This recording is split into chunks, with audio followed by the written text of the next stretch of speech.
Hey guys, so I'm gonna do my podcast from my room tonight since my roommate isn't here tonight.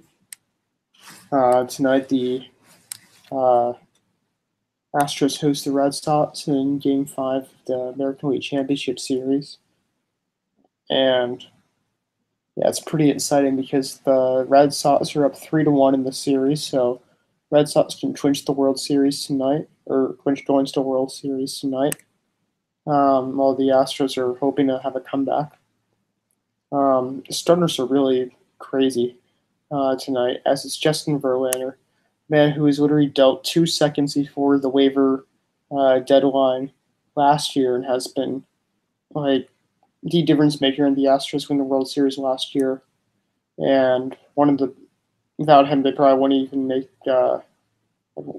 maybe they wouldn't even win the division, all that stuff. Justin Verlander has been such a horse for them.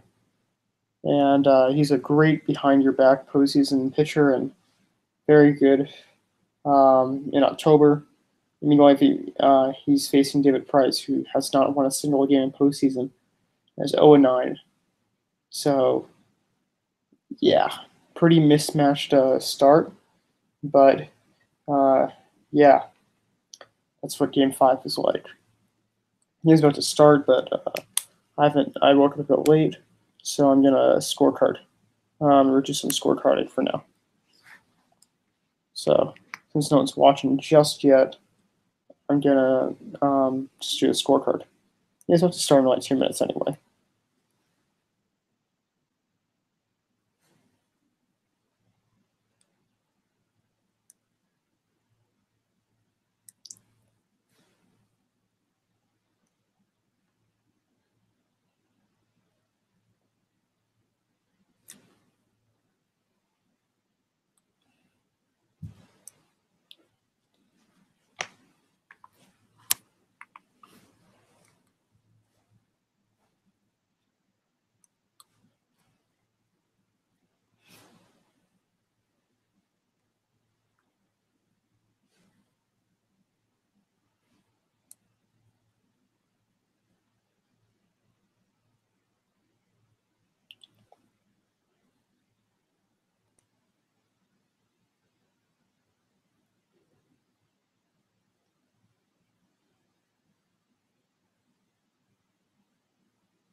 We're just about to get underway as Mookie Betts is about to step up to the plate.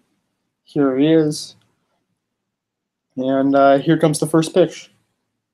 Pitch right down the heart of the plate, 0-1. Again, for now, I'm just going to call balls and strikes because I'm still writing in the lineup. And no one's also watching at this point.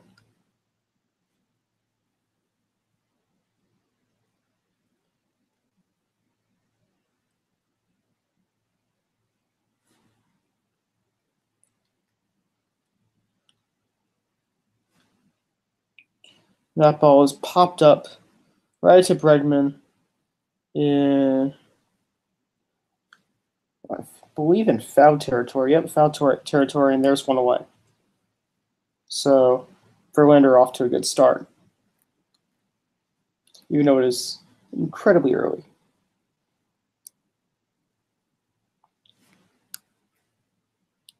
Early in the game, I mean, it's also very early here. It's 3 a.m.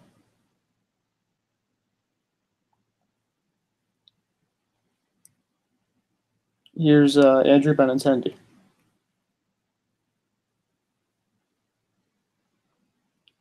That ball's also popped up.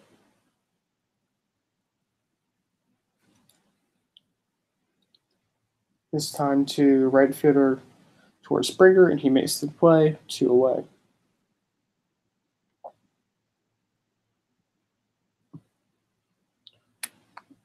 Yeah, if I'm unable to watch the video tonight, guys, due to technical difficulties, I'm just gonna go to bed. So it is restarting, which is good. But if it doesn't work, I'm not gonna look at the app. I'm just way too tired for that. Like, probably only have less than 2 hours of sleep right now, and yeah, coming back from baseball, I'm just completely wiped. I took one look at the game, like, all right, it seems exciting. I'm gonna stick with it. But if it's not working because of technical difficulties, I'm just gonna go right back to bed. It'd be too much for me to watch. So we got a striker ready on JD Martinez, who's a third batter after both Betts and Benintendi popped it up. So we got two away, and yeah, Verlander will pitch the 0-1 count in a second.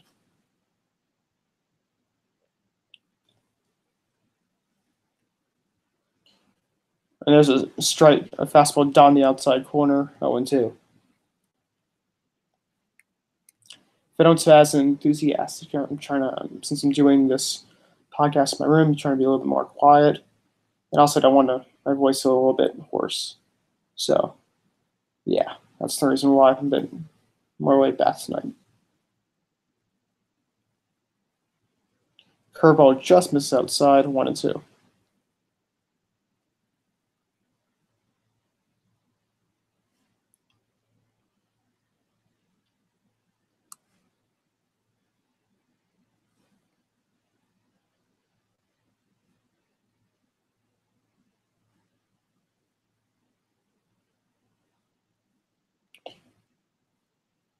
There's breaking balls in the dirt, 2-2.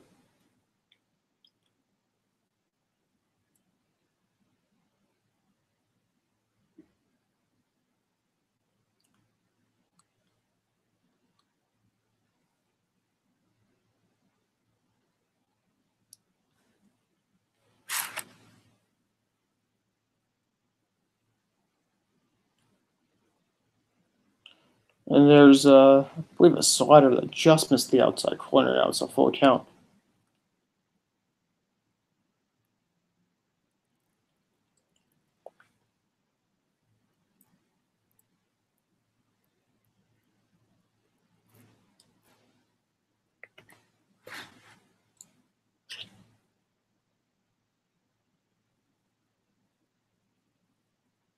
And that ball's way outside as JD Martinez works a walk.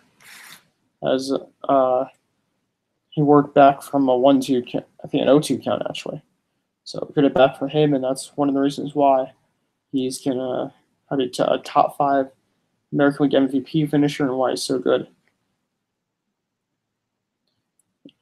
And yeah, helped him with a career season. So yeah, that's very important walk for JD right now. And Bogart's also driven 100 runs this year, so should be a good matchup right here.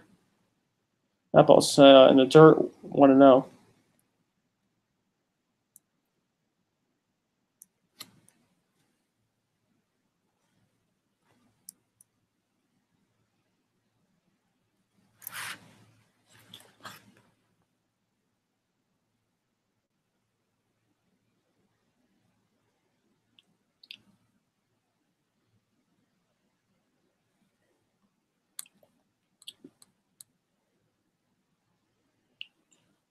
That ball is ground to Bregman, gets the force at second, and that's 3 outs to head to the bottom of the first as the Red Sox strand 1.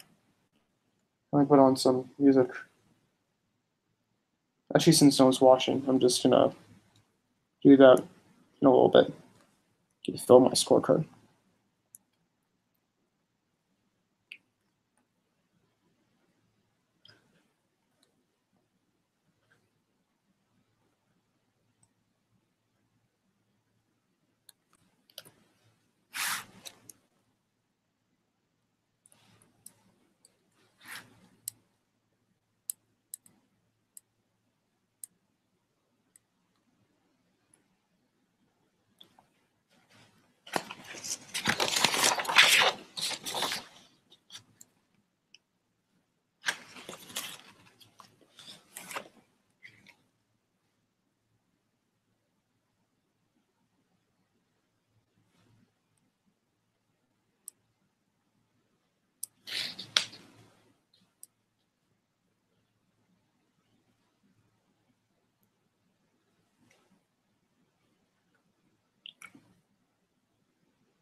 That ball's in the air in left field, and even though Benetton is back, he's under it, and it's one away. So one pitch, one out for David Price. Again, still calling balls in strike as I'm doing the scorecard as scorecard right now.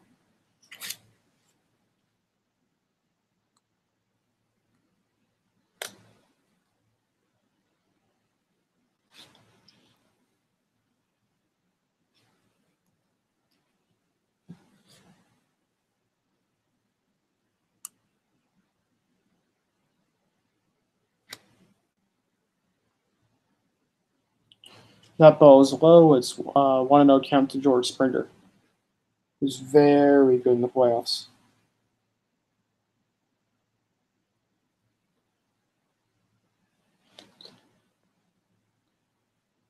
He has like at least like 8 postseason homers. He's ridiculous.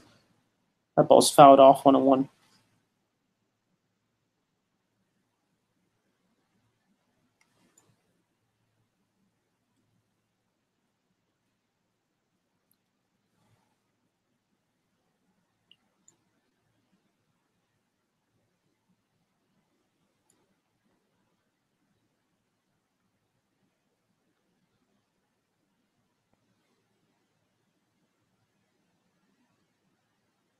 That ball's swinging and missed on a good pitch inside 1-2.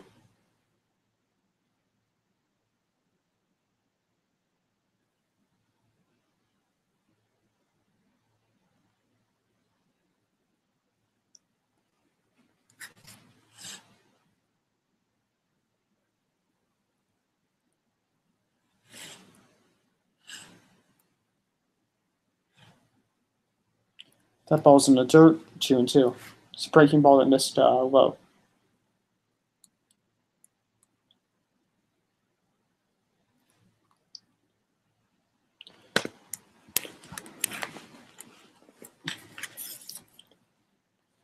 All right.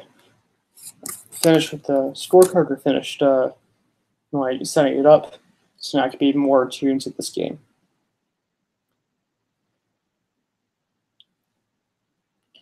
Here comes the pitch. The pitch is fouled off. The count remains 2-2. So David Price last time, when he was on the bone for the Red Sox, they actually did win the game, but he himself did not get credit to win. He didn't have a great start, and he was 1 out away in his first ever postseason win. And his postseason woes, I don't know if they came back to him as a Ray. It probably does. He was in the postseason in 2008, of course. I don't know how he did then, but it really just happened with the Blue Jays. Remember that like pretty fondly. And Springer strikes out on the pitch, breaking ball. So 2 away. So far, he looks good. I mean, he's locating his pitches, and yeah, and it'd be interesting if he beats Verlander for his first ever postseason win. I'm sure that'd be a huge headline, as Red Sox fans have not been too kind to David Price over the course of the he's signed with them. And here's Altuve. There's a strike in the outside corner on 1. What was I going to say? Yeah, like the Red Sox signed him to a 7-year, $217 million deal. Price is in his 3rd year, I believe. He has not lived up to it. Not being the pitcher he once was, not being the 2012 Cy Young Award winner. That ball's high, 1-1. But this year was his best year. He went 16-7 with 3.58 ERA, and I believe about that for his ERA. Could be a bit off, but something around that. In a very solid year. I mean, he hasn't won his last couple postseason starts. And he's hoping to have a turnaround, have his first one on the Red Sox clincher. Here's the 1-1. Cutter just missed outside, 2-1. And yeah, I mean, all of the Red Sox faithful has been saying, like, he hasn't lived up to this contract. They even had like racist slurs to him. They have not welcomed him kindly in Boston, even this year still. So, yeah, it has not been a good signing. But if he can clinch this game for the Red Sox first World Series appearance since 2013, I'm sure he would start earning that, start earning those dollars of his contract, and I'm sure Red Sox fans would start to be pleased by that. Just tuning in, it's 0-0 in the bottom of the first. Jose Altuve said he's a 2-2 count against starter David Price. Altuve is playing hurt. He's DHing tonight. That ball is a fastball inside, and it's now 3-2, a full count.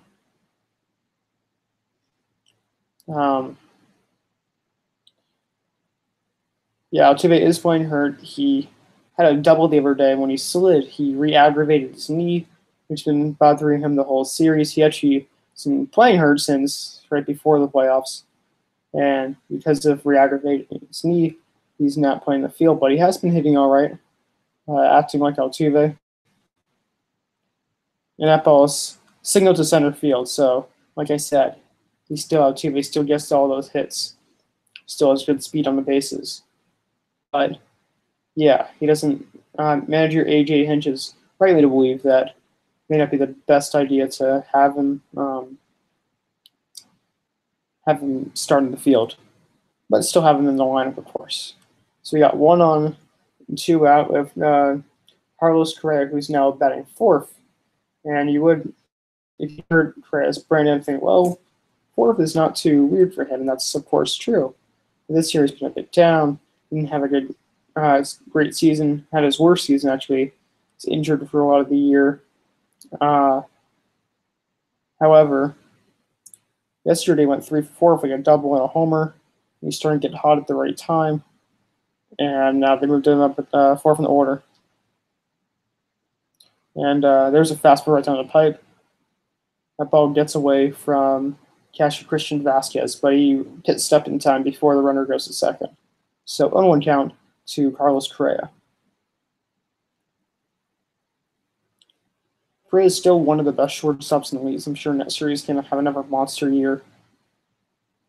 His defense actually got better this year too, so he's becoming more of a complete player.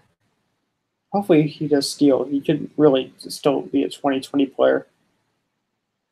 That's starting from such a young shortstop. That ball's cutter in dirt, now 2-1. The actor's happening. I got to plug in my computer and get some water. It's very hot in here. And my computer's at 11%.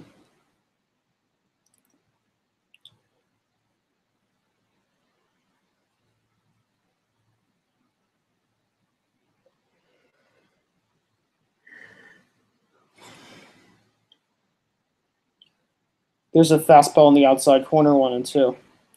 Correa's not too pleased about the call, as it was a late one by Chris Bucioni.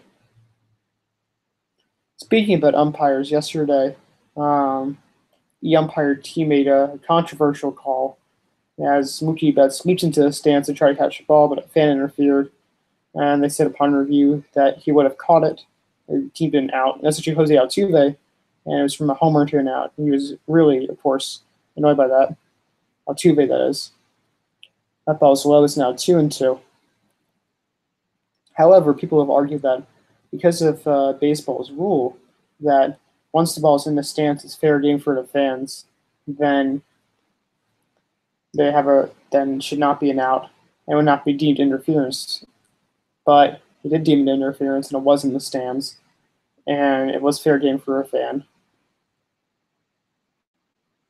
And there's a fastball in the outside corner, strike 3.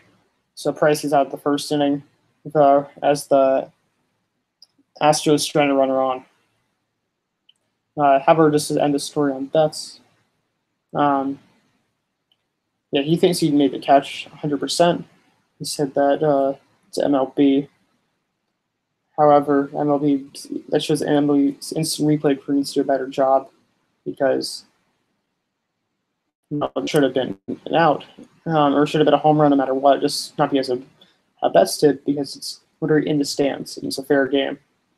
So they need to work on that, and yeah, it's a little bit disturbing that the instant replay isn't even that great. Okay, since no one's watching, I'm going to I'll get some water, and I'll play music right away. I also plug my computer.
All right, guys, so I'll be back in a second. I'm just going to charge my computer really quick with the plug-in. That ball is lifted into the air. Who's going to catch it? Right to left fielder Tony Kemp, and there's one away.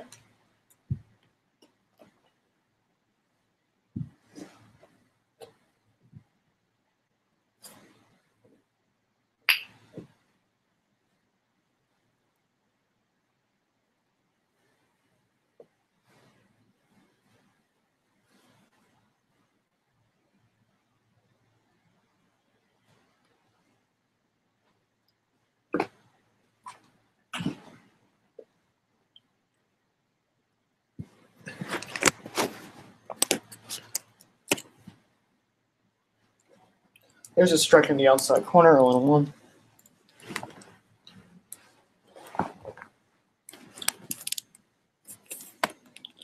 Sorry about the holdup.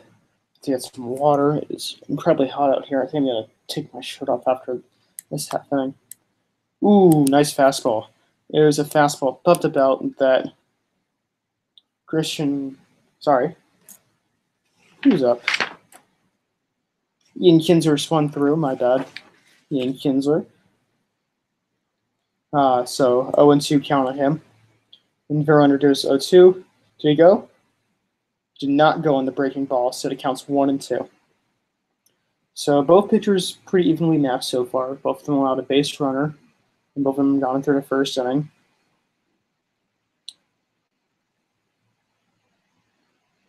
Yeah, that's what's been going on so far. So I could talk a little bit more about Verlander and his postseason heroics.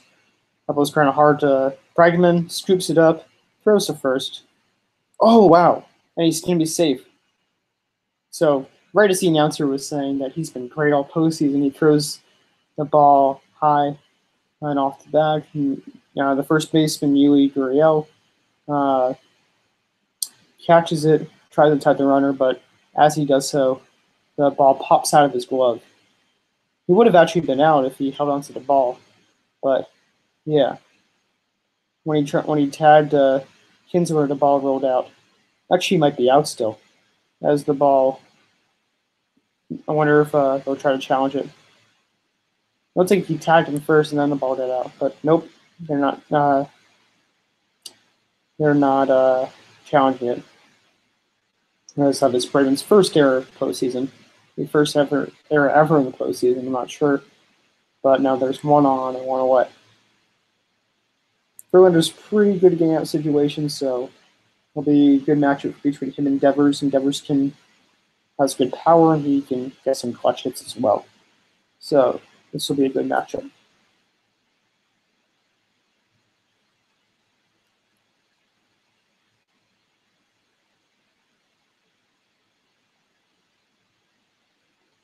Wow. So the answer just gave a crazy fact. It's the first time in this series between the Red Sox and Astros that someone has not scored in the first inning. And why not by two former Cy Young Awards, Verlander in 2011 and David Price in 2012. I didn't realize they're back-to-back. Actually, it's interesting because Scherzer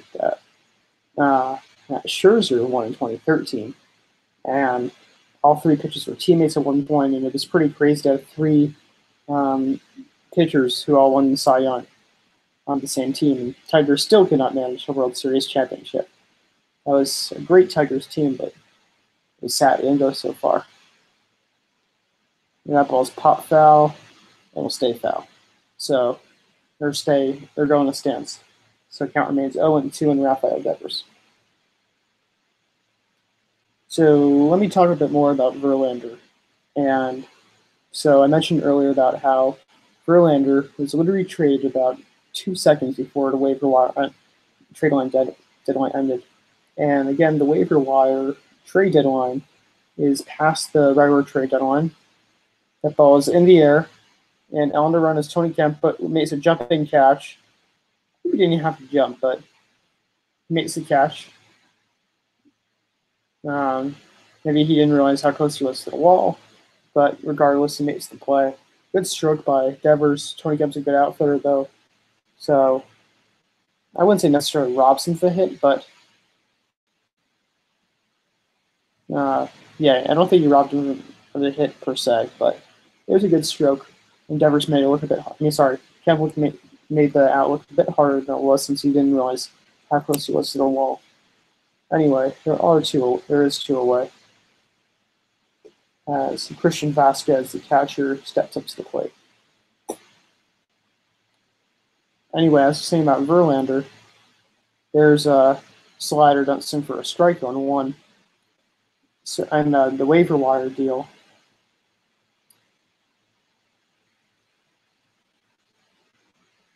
Waiver wire deadline is essentially you put a player in waivers and it goes through a list of teams saying who wants them. Now, granted, someone who's having a great season under Verlander, he has a pickoff move first, considers obviously safe. Someone as good as Verlander, who is on waiver, the thing that is, the guy will be claimed right away, but he's also on a huge deal where he's getting like $20+ million a season. Many teams may not afford that. And that ball is swung and a miss at a breaking pitch in the dirt, 0-2. Verlander only at 22 pitches, which is utterly ridiculous. Feels like he's thrown more, but he just has such a good pitch count. And that back in that waiver wire deal, so went through all these teams. The Astros were the only one to claim them, or the last one to claim them, or the only one to be able to make a trade with them. So basically, the waiver deals, you can try to make someone claims the player, they'll try to make a deal with each other. But if they can't agree on it, then it goes to the next team. That ball's outside, 1-2. If a player clears waivers, you put them on waivers again, or you could release them, or just do nothing. So Verlander not clear waivers, the Astros claimed him, and Verlander made it clear that he wants to be on a postseason team because the Tigers have not been good for a little while now, and are not going to be good for a little while as well. So, and he was a bit surprised or he wasn't sure to leave Detroit. And that ball's line to right to Mookie Betts. That's Duncan for a hit, and we got first and second, no outs. As Jackie Bradley Jr., possible ALCS MVP, steps up to the plate.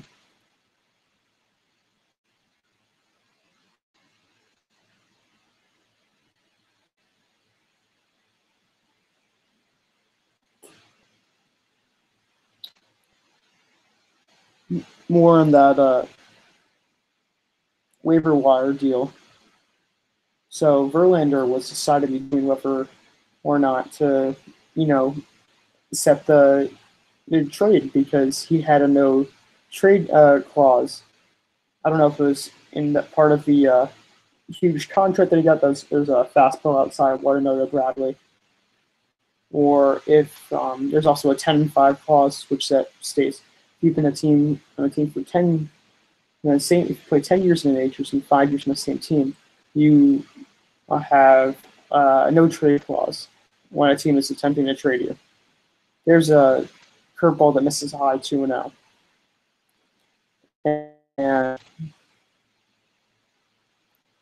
going to say, however, Verlander also knew that the Astros are a very analytically driven team, so they might not let him go that deep in the games.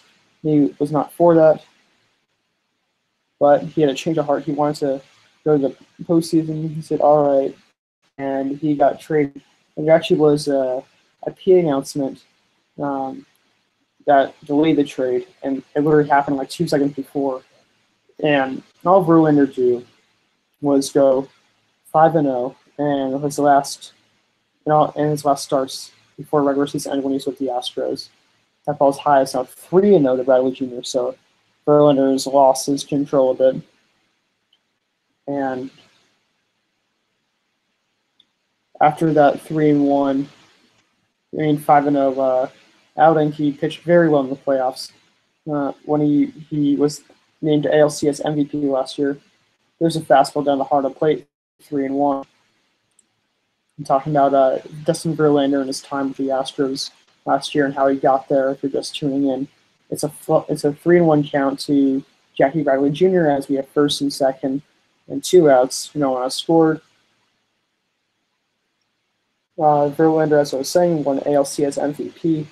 He pitched a marvelous 8-inning, 13 strikeout performance in Game 1. That ball's fouled off. It's not a full count, so this will release the runners since it's 2 away. He actually didn't win that game. He somehow pulled a victory, but he came back right out there in Game 6. The Astros were down 3-2. The Yankees were 1 away from clinching the World Series, but Verlander put them on their bats. Never a great outing. And yeah, he won ALCS MVP.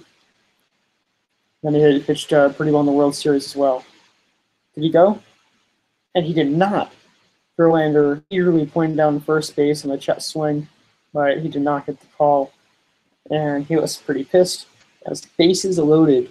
Verlander versus Mookie Betts. So this will be very interesting. Ooh, that's really close.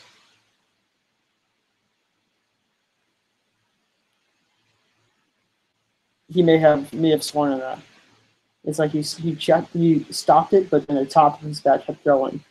So it looked at the top of the bat, crossed the plane of the plate, and yeah, that's a pitch in the dirt. So, but now it doesn't matter what I think. It matters the umpire think, the third base umpire, that is Victor Rapaza, as we now have bases loaded and 2 away.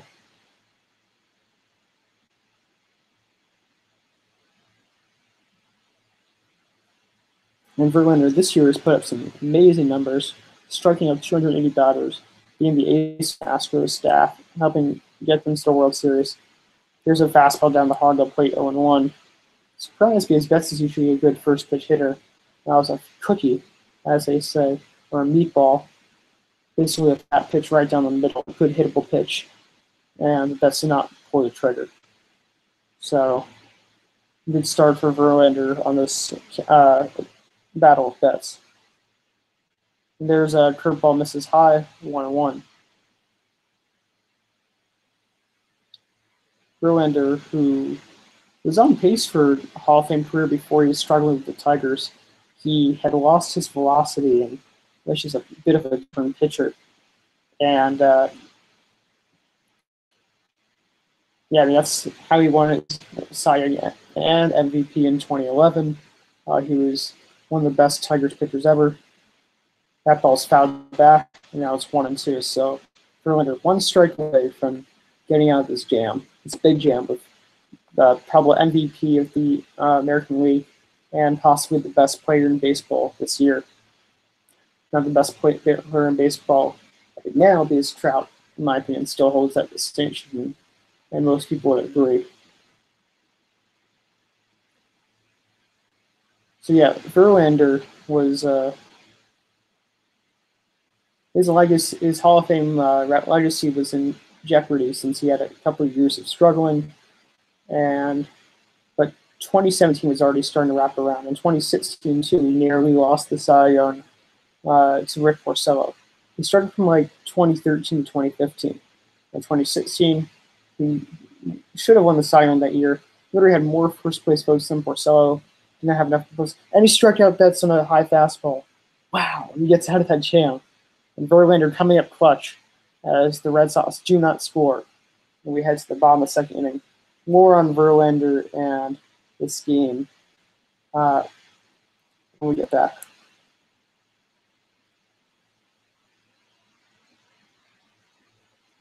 Let me put on some music for you guys. Actually, no one's watching, so just give me a second. I can put on just that.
We are back. Yuli Gurriel of the Astros is up. He's the first baseman tonight.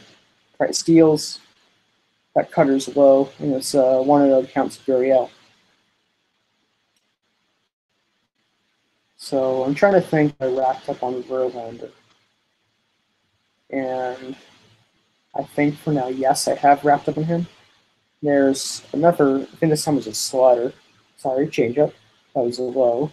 That was a 2-0 count on Gurriel. Gurriel came out of Cuba a couple years ago. His brother, Lourdes Gurriel Jr., plays on the Blue Jays. He's a middle infielder. And that ball is roped into center field. Bradley cuts it off, though, so Gurriel will be only limited goal. And the Astros are a good start to this inning. And it's always good when your pitcher gets out of a jam or your pitcher who's out of a good inning that the home team just goes right out right away. That shows like, hey, like this, our pitcher helped us out. Now we're going to help him out, and that's very good for team spirit. Say about Gurriel as well. He's like 280 hitter. Maybe it's about 20 homers. Okay, defender at first base. He also can play third base in the outfield, but he's mostly a first baseman for this team. A couple years, here's Marlon Gonzalez, so I'll talk about him in a second as well. Let me just write down the play for a second.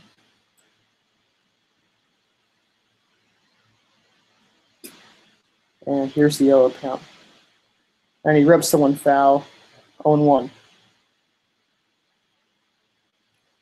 Last year in the World Series, he was making fun of, I think he hit a homer off Yu Darvish, and he was making fun of him and for being Japanese, and he's making like kind of a heinous face towards him, like he was making like a racist face. He like pulled down his eyes or something, and he got suspended for the first 5 games of the 2018 season.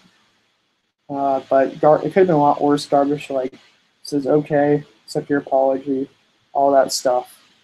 So that ball's the line. This time to the right side, 0-2. So Gonzalez working good at that. That's kind of the extent I know about Gurriel. I also know he can turn on anything, meaning that on any inside pitch he can hit. And he's, no matter what the speed, a very good dead red fastball hitter. I remember Chapman was up in the World Series, or sorry, the Championship Series last year, and he just nailed a double down the line, and it was like 103 on the inside corner, and I was thinking, how in the world is this guy hitting this? Or maybe not in the Championship Series, but some appearance. That ball was way high. Like, I don't even know how catcher Christian Vasquez caught that. He had to stand it fully to just catch that one. That's a 1-2 count on Marlon Gonzalez. So he has very good bat speed. He's not a bad defender, and he'll give you a good solid average. He's kind of he can be pretty clutch. He's kind of an uncelebrated part of this Astros lineup, which is so deep and has so many great stars. And speaking of unheralded stars in this lineup, is Gonzalez fouls that one off, now 1-2. Count remains 1-2. Gonzalez is also an unheralded player. He is essentially a super utility guy for them. Played a lot of shortstop for them since Crayo was injured. Usually he's a left fielder, but can play anywhere in the outfield. Has played some third base, some second base, first base. I think the only position he hasn't played is pitcher and catcher. I don't know if he played any first base this year, but tonight he's playing second base because, like as I mentioned before, Jose Altuve is playing injured, and they're keeping him solely for his bat, and maybe his speed a bit too. But he re-aggravated his right knee injury, which is bothering him since. For a second, I thought they called a balk, but it was just Price calling time. His right knee's been hurting him since the month of September, so and it got re-aggravated last night. Thus, he is just DHing tonight. Good that he's still in the lineup, but AJ Hinch said at the start of our season he would not be playing. No. And here's the 1-2.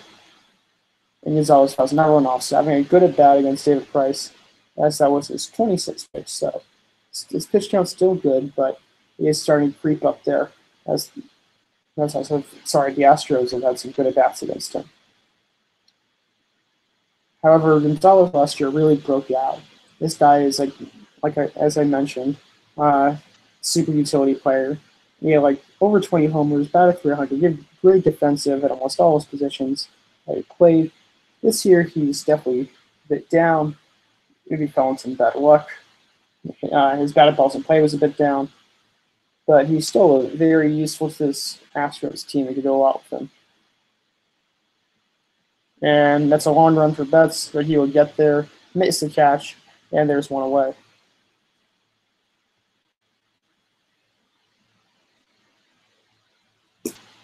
So Gonzalez, very important to this team. Now there's Tony Kemp, who can compare in size in comparison to fellow teammate Jose Altuve. They're both 5'6", perhaps even less. I believe it was yesterday, one of the maybe a couple games ago in the series. This is my first time doing the podcast in the Red Sox Astros series, but I saw some highlights, so thank you, Internet. But he made this excellent grab. It was like this really like towering fly ball at the wall. He jumps up and casts it before he hits the wall. There's a strikeout high and outside, 0-1. Amazing catch. So he's a pretty good outfielder. He has good speed. And he doesn't have too much pop, but he's a solid hitter. I remember seeing an Astros Mariners game. I think Kemp had like a multi-hit game, and I think including like a triple or something. That ball was hit into the left field, Benintendi under it, 2 away.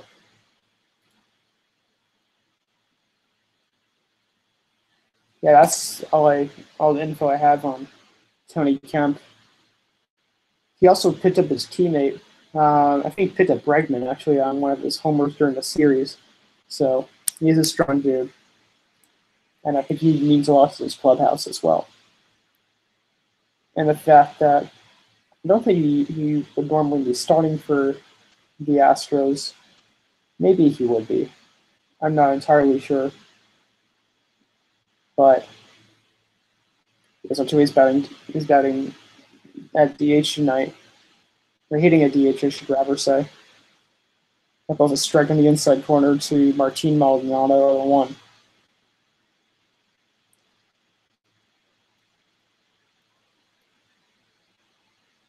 I was still talking about Kemp. But yeah, I don't know if he's been a starter of the series or not.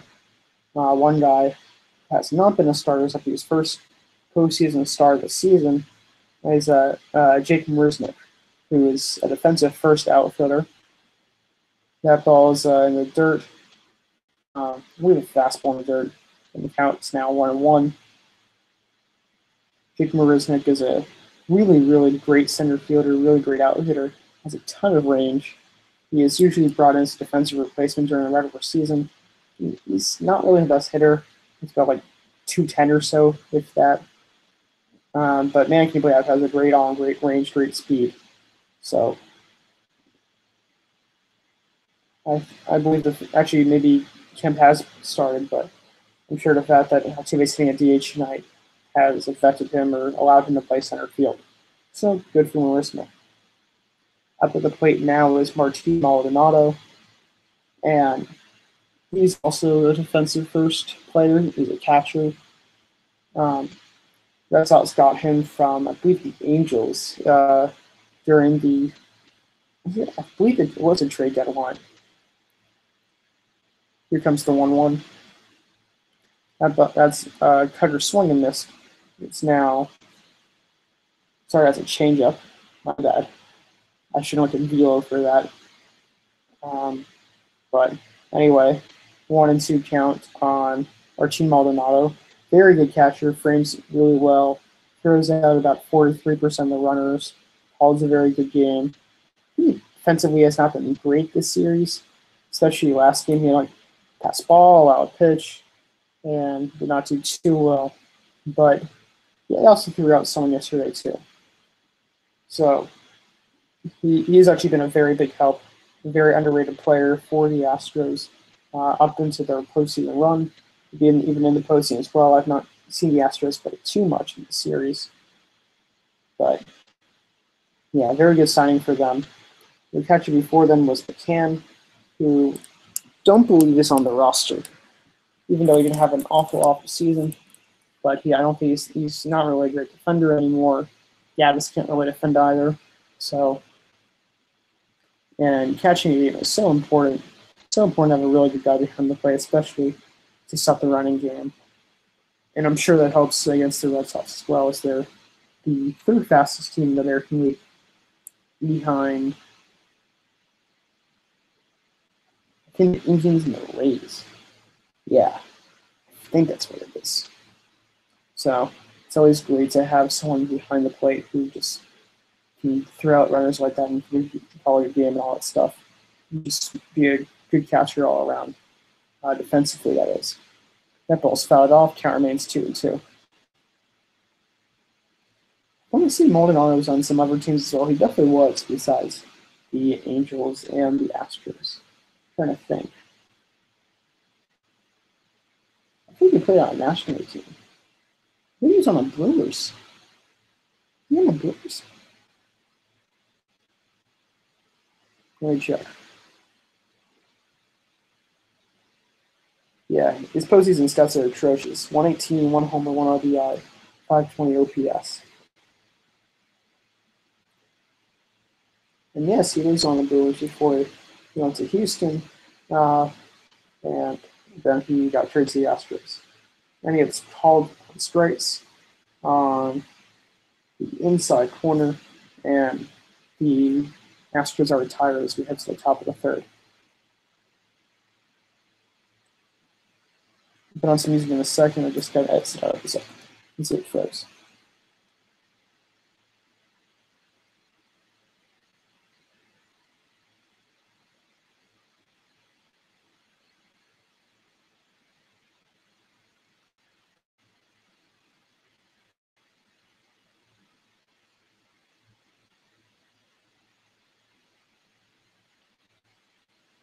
Yeah, 1 second. I'll probably put on next one.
All right, let's go back to the game.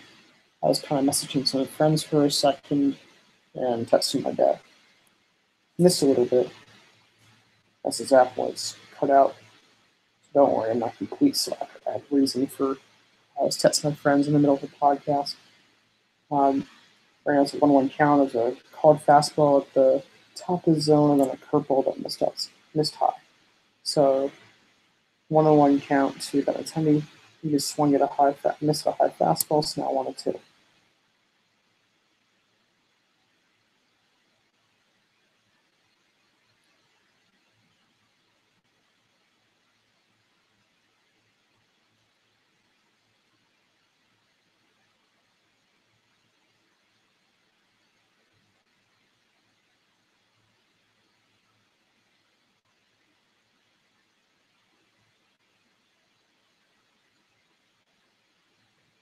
That curveball. Well, I'll wait till the pitch actually happens. It gave it away on the app, but we're back right before the last pitch happened.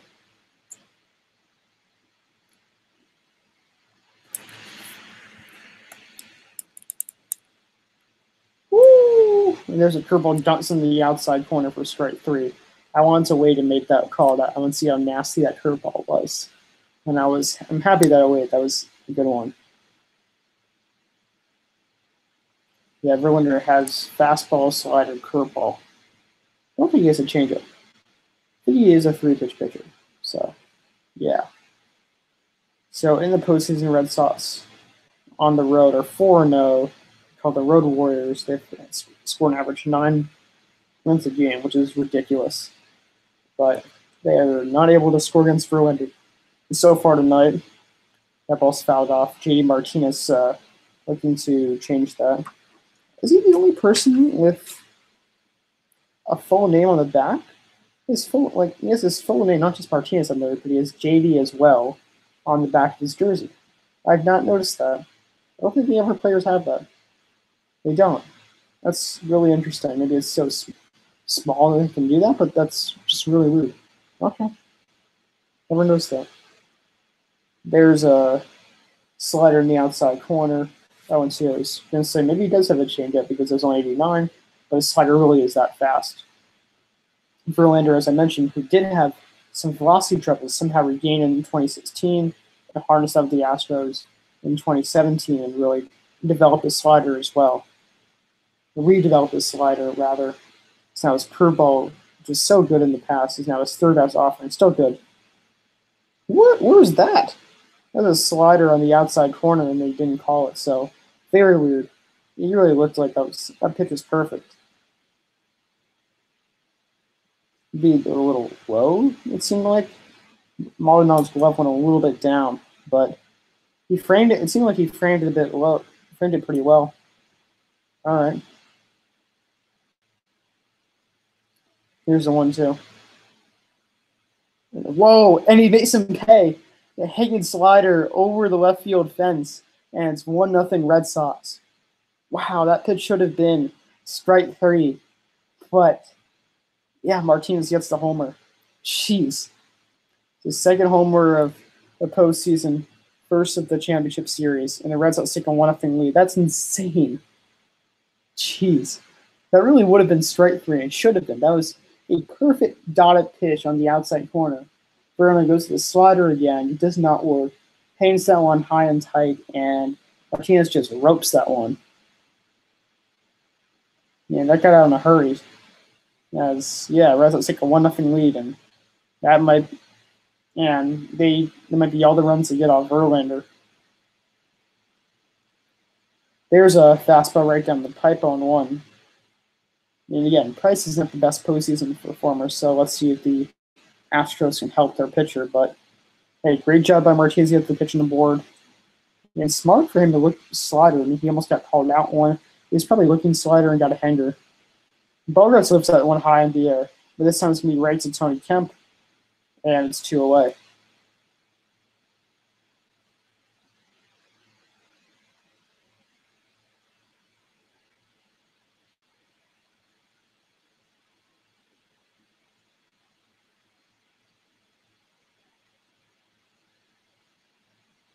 That Verlander stared down home plate umpire Chris Crucione. So it almost seems like the MLB wants the Red Sox to get a World Series.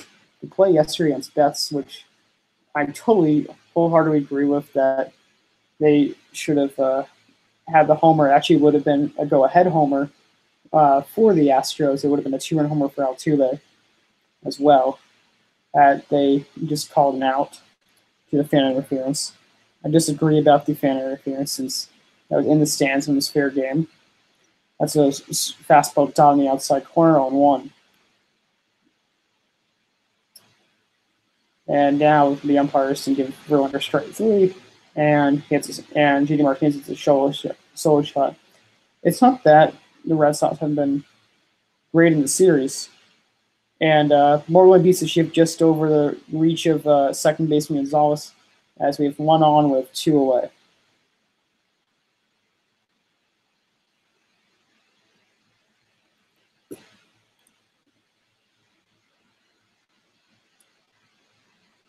going to say?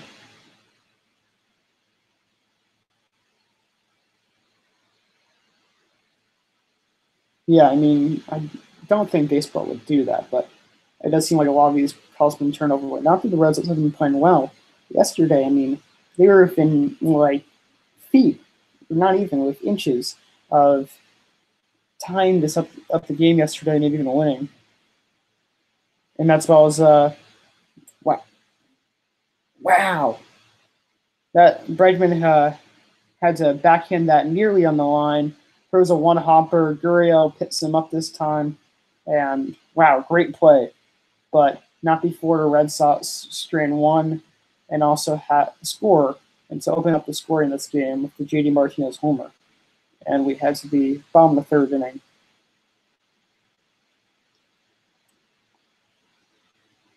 Let me put on some music this time. Maybe. Let's see. No one's watching, so.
This is a shout to my friend Marcos for chatting to me right now. Marcos is the GOAT. One is one of my better friends from Bard. So hopefully you can check this out, Marcos. You're the best.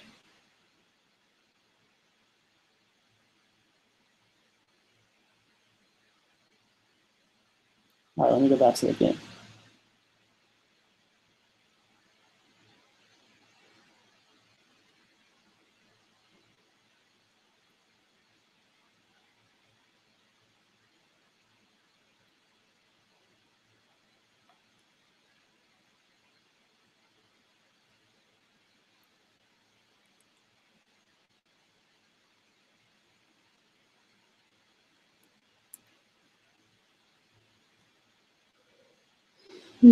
We're back on a minute. I'm happy. I'm actually happy that this game. I was incredibly tired from baseball, and we got mauled. And I was not feeling too happy about that, but this made me feel better. I'm glad I stuck with it. So it's good. You know, I'm up at freaking 3 a.m. Happy I'm up. Actually, 4 a.m. Daylight savings and theaters usually at New York time, but maybe they don't know.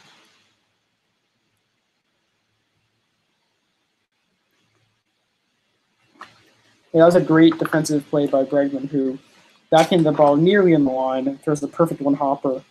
This time, although he gets in a hopper, it was a good one hopper to Gurriel, and Gurriel able to make the play this time, and Bregman able to make the out or get the assist. Here's Price, and there's a fastball in the dirt. 1-0 count to Jake Marisnick. Jake Marisnick. It's his first postseason start since 2015. I believe he's always been with the Astros. I could be wrong. Let me check. That ball's fouled off, 1-1.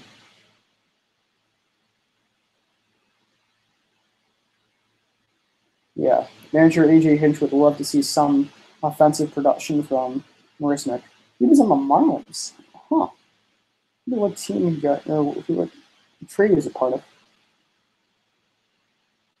Try to do some digging here. That ball's popped up. He's going to catch it. Long run for Betts, but he's under it. 1 away. Yeah, I'm gonna try to find out who actually was recalled from the minors this year. I wonder if that was because he was injured, because he wasn't doing too well. I think it's because he wasn't doing too well, actually. So yeah, let me see who he got traded for.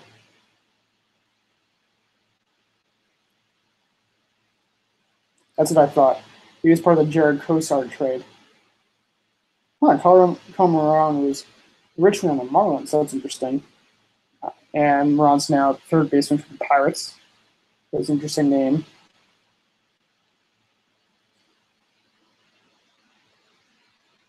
There's a cutter that misses outside, 1-0. Let me go back to Martinez's page. Also, they had Frankie Montas, who's a very good prospect for the Astros. I don't know if he's still with the Astros. I think he is, but yeah, so some notable names in there, which is pretty cool. There's a fastball in the outside corner, 1-1. Good location by Price, that pitch is dotted there. Price was very, very sharp tonight. He's so far in line for the win. We're throwing 40 pitches to 2 in the third. So he's looking very sharp. Be crazy to outdo Verlander to get us first postseason win, and the Red Sox able to clinch the World Series.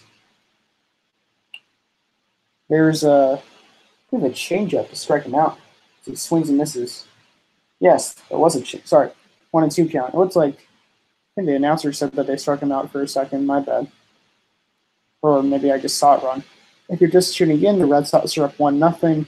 It's a 1-2 count on Alex Bregman, who's a leadoff hitter, and it's 1 away.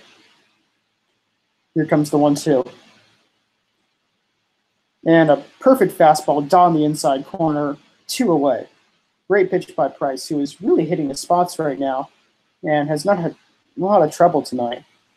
Maybe a couple lofty fly balls that have gone deep, but yeah, nothing. He's pitching very well, even outdoing Verlander, which not really anyone was expecting tonight, although I did call how crazy would it be if he were outdoing Verlander, since their postseason histories have just been so different.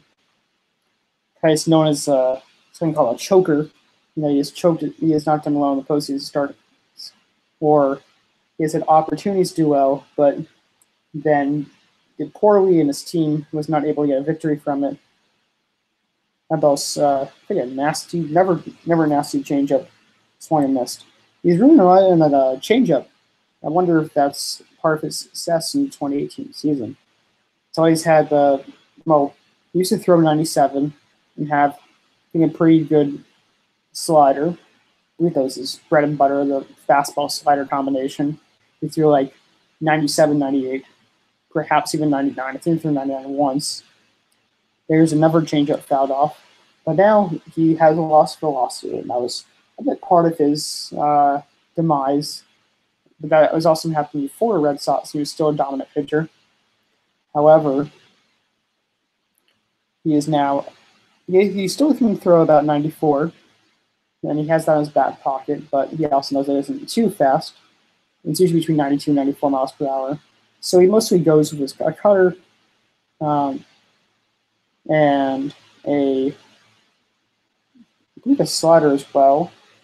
But I think he's more cutter and changeup fastball now. And that ball is up high and outside, 1 and 2. That was actually 95, so I didn't realize he could dial it back like that still. Showing some surprising velo. But he's still not the same Price he used to. He's still not to be the same dominating Price. Has to be more crafty. And a couple of these guys like Price and Verlander and CC Sabathia, who were Cy Young Award winners in their prime. Verlander now having a second coming with the Astros. But still had a good year.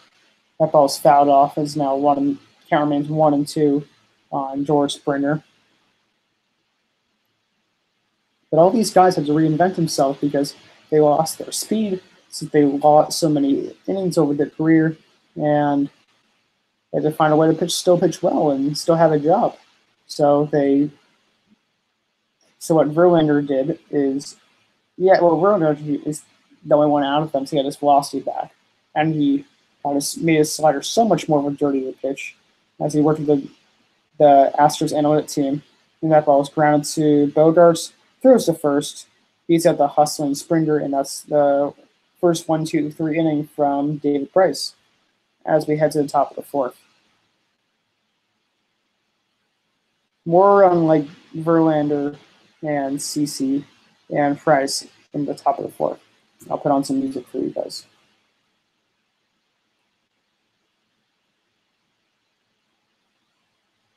Just gotta cue up a song first. May not be this inning, but I hope it will be.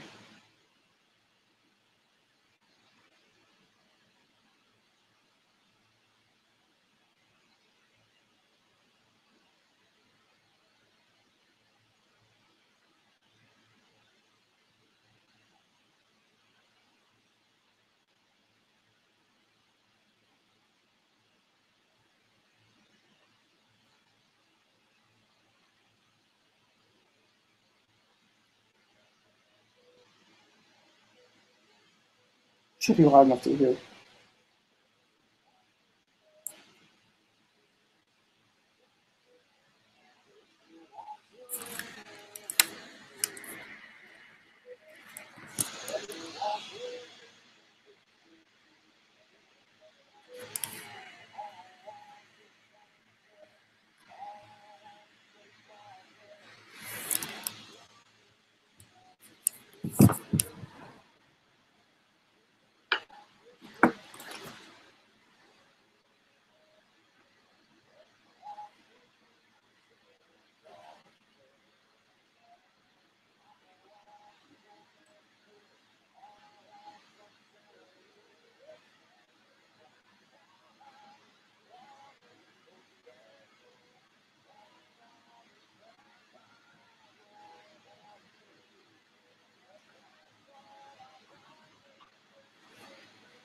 Maybe.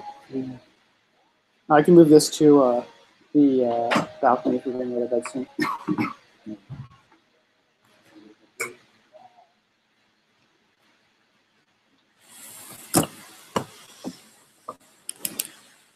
Hey guys, I'm going to move to the balcony, so just hold on a second.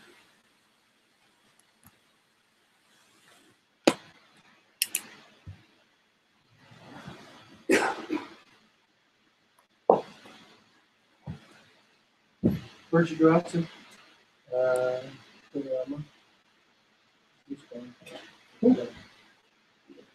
Wait, what was it called? Okay. Is it Liam? No, Kulian. Kulian, okay. Cool.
Hey guys, sorry about that.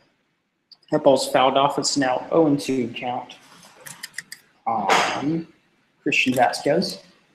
Devers got out. He got struck out on a called third strike from Justin Verlander. So we have one away. Alex Cora was talking before his half inning about how on replay they have how the pitch was a strike. Fortunately, you can't argue balls and strikes, and it really was a strike on the outside corner. So, yeah, he's a little annoyed about that, but didn't seem too stressed out. And the announcer saying Cora's has a unique ability to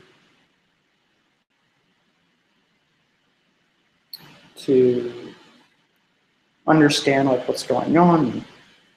But they said something. He has like this unique ability to like get a good grasp of the situation. That pitch almost hit Christian Vasquez, now 1-2. And to understand his players and to be calm, and that's all good qualities of a great manager. I would even go as far as say he's a better manager than Boone. I think he outmanaged Boone in that Red Sox Yankee series. I mean, the Red Sox played the Yankees as well. He's a 16-man game. 16-1 game was just awful.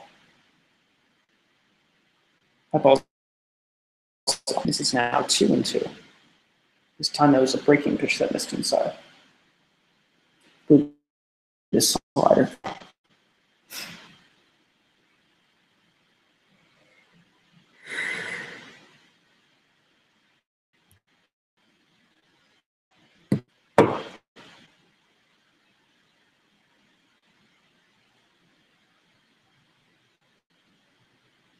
And here's a 2-2 count. That ball's fouled off to the right side. Count remains 2-2. So Christian Vasquez, I think he was seen as the best catching prospect of the three the Red Sox have at one point, but he's never really panned out as a hitter. And I think he's okay defensively. I mean, I think Leon is a better defender, but I think Vasquez is also decent in his own right. It's also it's a starting nod. Say maybe Leon batting like 190 or something. You have Vasquez batting like 220 or so, which is all right if you're a good defensive catcher, but he isn't. And usually Leon has gotten a nod, but Corey's gone to a more offense-first approach since it's kind of been a theme of the series, and Vasquez has had some good hits. So just tuning in about the mishap where my computer fell asleep for a couple minutes since I was moving places to do my podcast. Well, swung and missed, so he struck out Christian Vasquez as there's two away, two batters, two strikeouts, and now Jackie Bradley Jr. is up, who had a walk last time up and has added to his league championship series MVP case. He's had 9 RBIs, which is the most since 2011. And I believe that person in 2011 who was ALCS, and league championship series MVP was David Freese. So good for him. That ball is roped to first. Gurriel has a diving stop, flips into Verlander, and that was a third out. And there's 3 away. The Red Sox are retired 1-2-3 as we go to the bottom of the 4th. I'll put on some music in a second.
We still got about a minute left, so I'm just going to queue up the next baseball.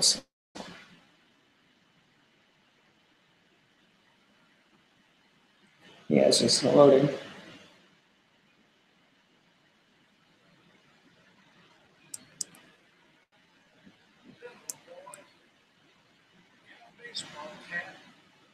We'll return to that after the half inning. So now it's the bottom of the fourth. 3, 4, 5 up.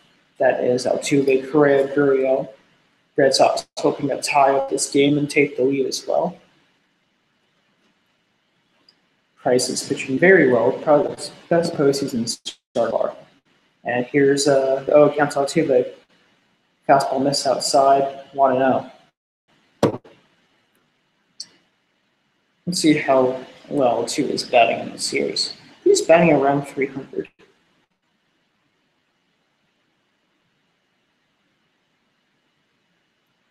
So he's batting 294, so close enough.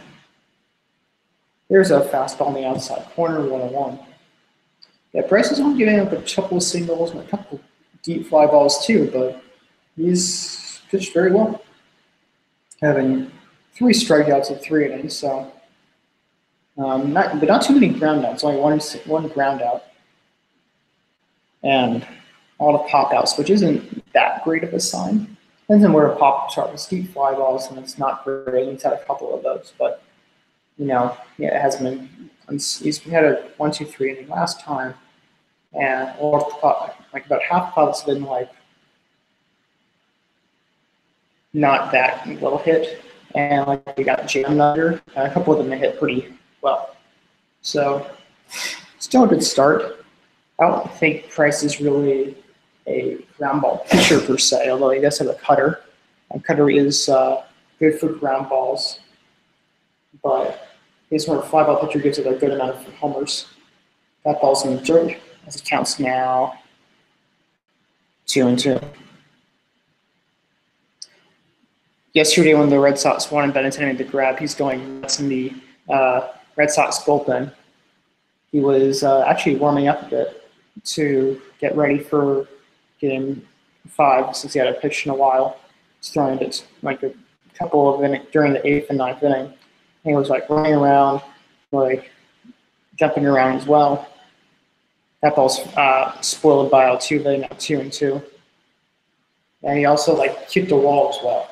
So yeah, he was excited to say the least. And why not? I mean, yesterday it was Red Sox were up 8-6. Had the Astros with base loaded Alex Bregman, who's been so good in the playoffs.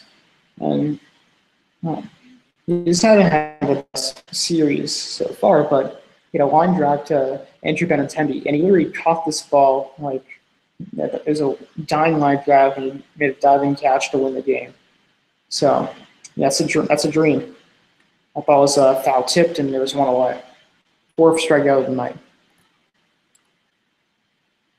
Sorry, 5th strikeout of the night. I was wrong. I did not see the first strikeout in the first inning. That's on me. Well, who else would it be on besides me? But you get the point.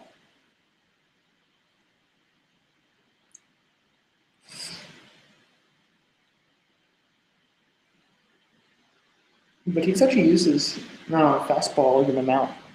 And these Astros team can actually be aggressive when they want to be. but he's really located at fastball, so he's been good.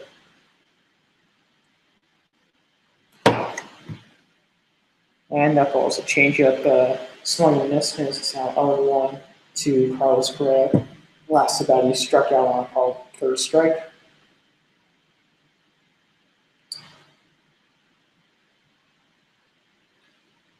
Correa was the #1 overall pick in the 2014 draft, maybe something like that. Let's see.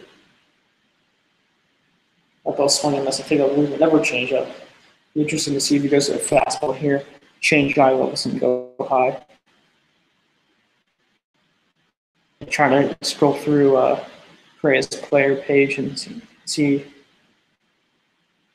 what pick he was. He's batting .375 in the series, so he's also done well. I'm sure in a large part that was helped up yesterday. He does with the high fastball is right. See the game long enough, you see bats about change it low, you try to change high level, try to change speeds. So here's the fastball high. Count 1-2 now to Correa. He was the first round pick, I was right, the first overall.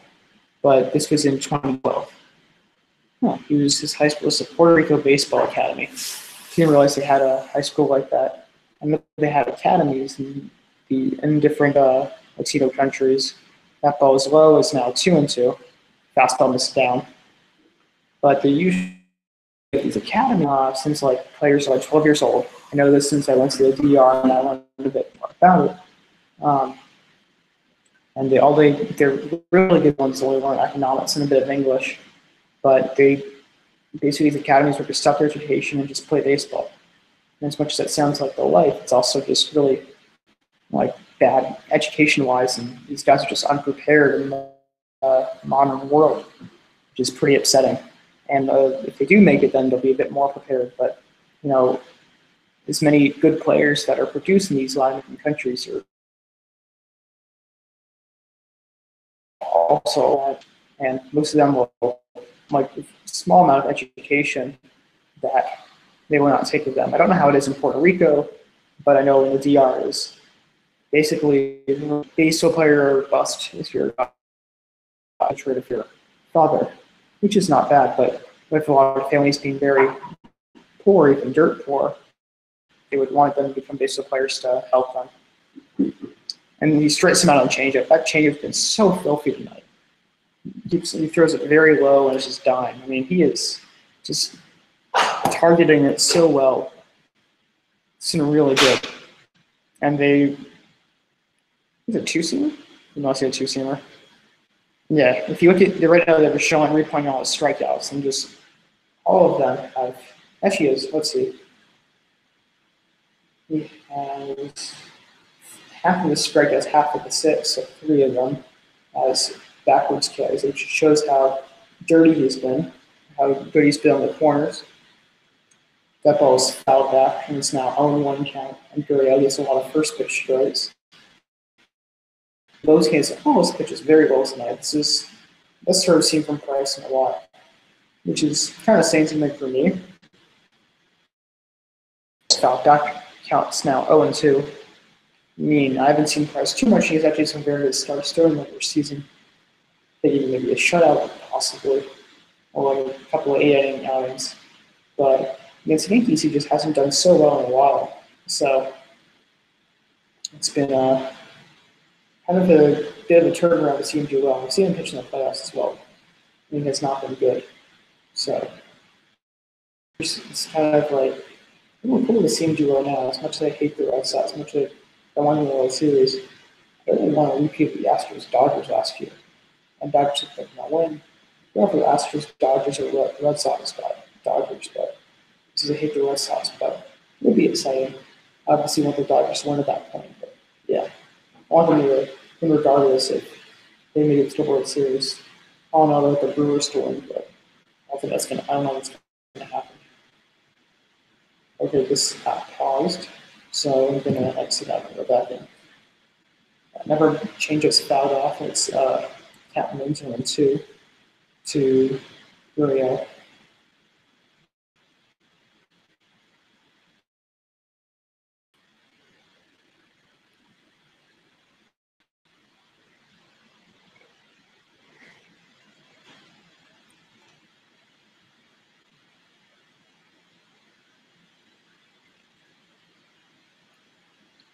Yeah, I'm just waiting for the app to turn back on. I have the stats on this other app I'm using, but it's a non-screening app, so I can't really tell what's going on. Curio single to center is also back.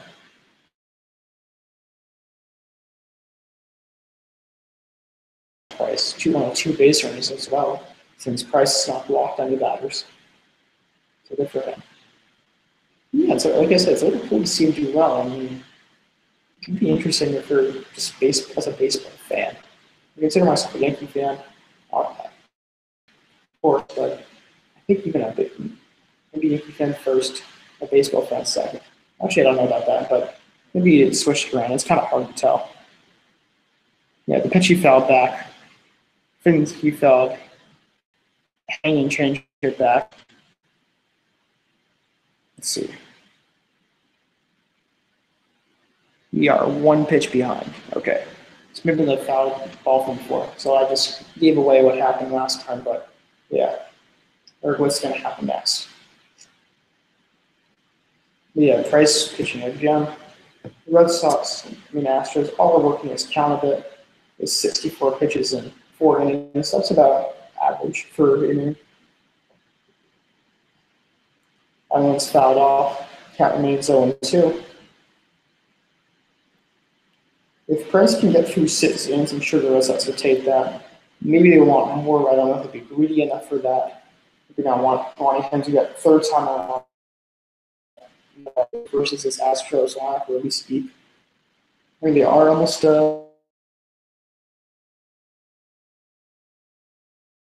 but if they do get there, then at least the top guys.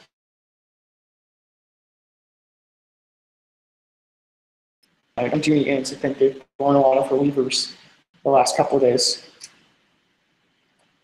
Yeah, fast listen inside. That one's 96. I didn't realize he could still hit there.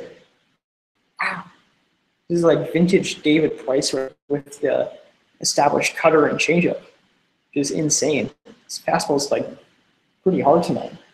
Now it's like 92, 92 or so, but no, he's right there.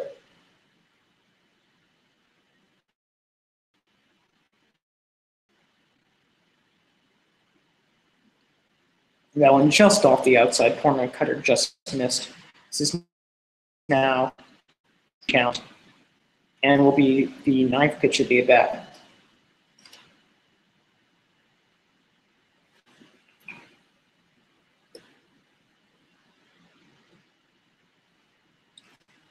Also be Price's 68th pitch of the 9th. My bad, not the 9th. Just shooting as a 2-2 count to Yuli Gurriel, and it's 2 outs. Red Sox were 1-0. And Gurriel hits a shot. Like I said, he can hit anything inside. Pulls it down the line. Benintendi fumbles it out in the left field, and Gurriel will stay at second. It is not any errors on the play, and Gurriel, after a 9-pitch at bat, wins the battle and has his 2nd hit of the night. So Astros in a good position to score here. And Marlon Gonzalez now at the plate. He didn't have the best season. He's not having the best playoffs either. He's only batting 176 in the playoffs. I'm sure a lot of that if the Astros score here. I keep seeing the Red Sox. I don't know why. For some reason, I feel like the Red Sox are home because of the better record, but I know it's not going to be again. Should be a little better about that. Anyway, yeah, I mean, this year, his homers weren't bad. He had still 60 homers, which is pretty good output for him. But and his OPS is around per average, but it's just not 23 homers, 90 RBIs, 303 batting average, 907 OPS. It was a great. It seemed kind of like regress back to normal for him. Yeah, I mean, it's still one of his better seasons, but yeah, not as good as last year. And like regress because such a good season, kind of regress a bit. Switch hitter, the other switch hitter in this lineup. I think actually Marisnik is a switch hitter as well, which is interesting. Actually, is he? Who's up? No, he is not. He is a righty. By that, the switch hitter. So good for him. I wonder if switch hitters are dying out. That might be a good stats project to do, and why that might be. That'd be cool. There can be a significant difference.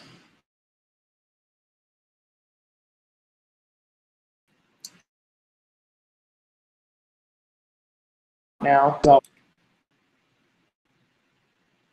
in game 2, Gonzalez crushed one over the Green Monster, and I believe the Astros sole victory of the series.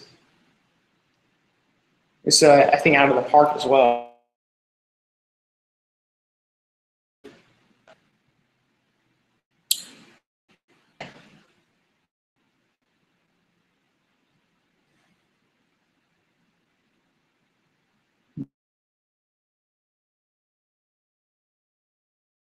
Oh, so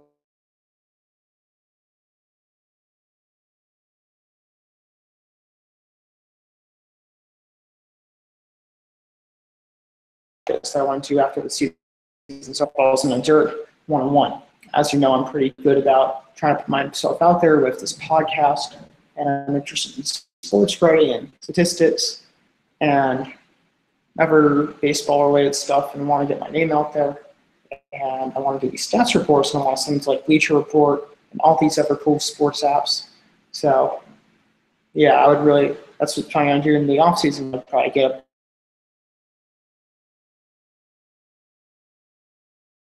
this my internship at 7, some breakfast, get for internship. Be a pretty nice day. So I look forward to that. I mean, I look forward to not looking at 3 a.m. like this tonight, even though I am having a lot of fun doing this podcast. So it's still good, but I'm also fine with when the season ends. Stuff to do. This one too. You see so many swings and misses on this changeup. It's just so dirty. I mean, I don't even think it moves that much, but it's just the placement of it's nasty. Let's see how much movement that changeup had. Actually, no, this changeup does move a lot at an 8-inch break, which is ridiculous. So, yeah, it does move a lot. I can't really see them move it too much. A lefty changeup backs up to the left side of the plate. So it goes like here, down, just stops. Kind of like it goes like keeps going to already batter box and then kind of dies down to the left. For righty, it goes to the lefty's fastball and dies down back to the right side. So the reverse, lefty's curveball also reverse, changes to reverse that. That ball's way high, kind of 2-2. Yeah, pause. Let's see if it corrects itself. No, it will. I think I'm going to have to come back to it. So.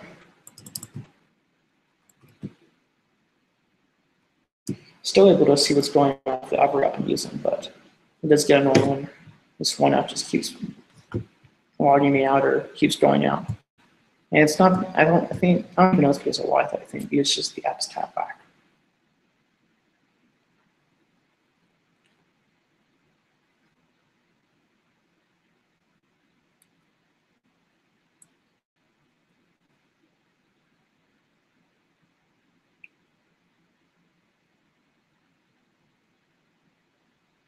And that ball was none other than a changeup in a dirt that's Gonzalez missed out. So 3 strikeouts for Price inning as the Astros stranded run around second.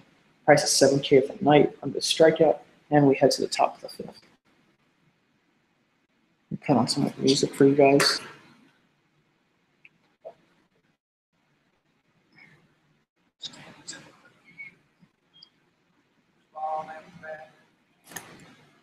Says I am the greatest player of them all.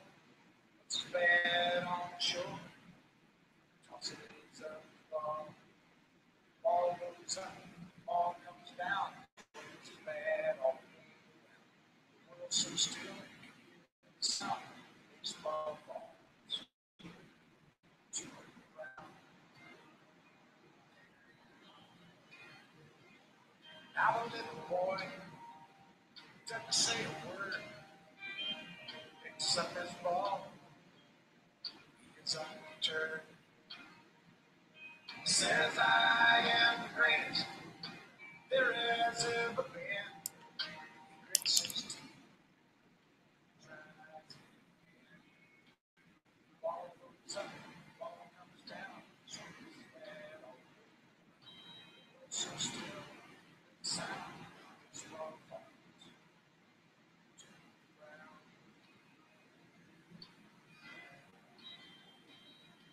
He makes no excuses. He shows no fear. He just closes his eyes and listens to the cheer.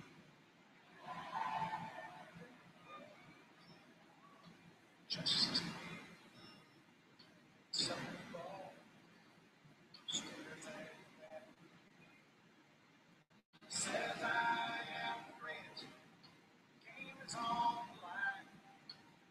This is all one last time. Ball goes out. So right, so left.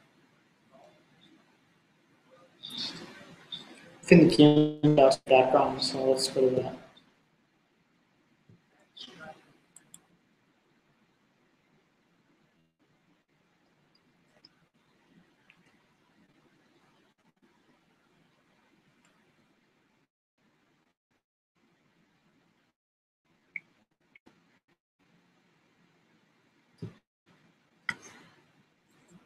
Yeah, it hasn't been back yet, but I think it's about to.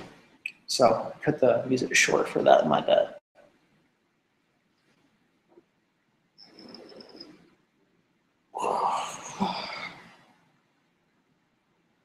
Yeah, it's still pretty hot, so that's why I'm shirtless tonight, but yeah, it's all good.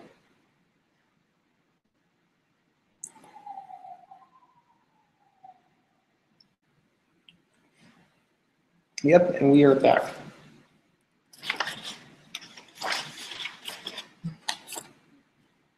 That is thing in the playoffs where if you steal a base, you get a free taco from Taco Bell. So if it happens, then go get your taco.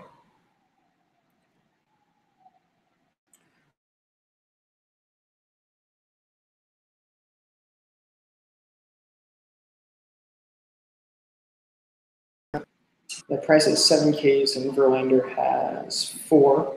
So he is really just outdoing Verlander every way here. Kind of called that. There's a ball high. I didn't really call it. It's 1-1 now to Mookie Betts leading off the inning and the leadoff hitter for the Red Sox. But as I was saying,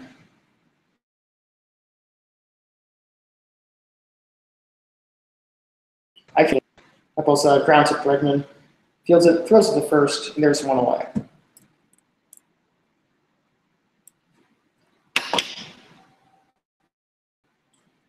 Before I got so rudely interrupted by the play. Just kidding, I'm perfectly fine with that. But what was I talking about? Yeah, since it's so early, it's just hard to know what's going on. But yeah, I was saying earlier before a game, it's like it would be interesting to see. Not really cool because I still want the Astros to win. Because I would.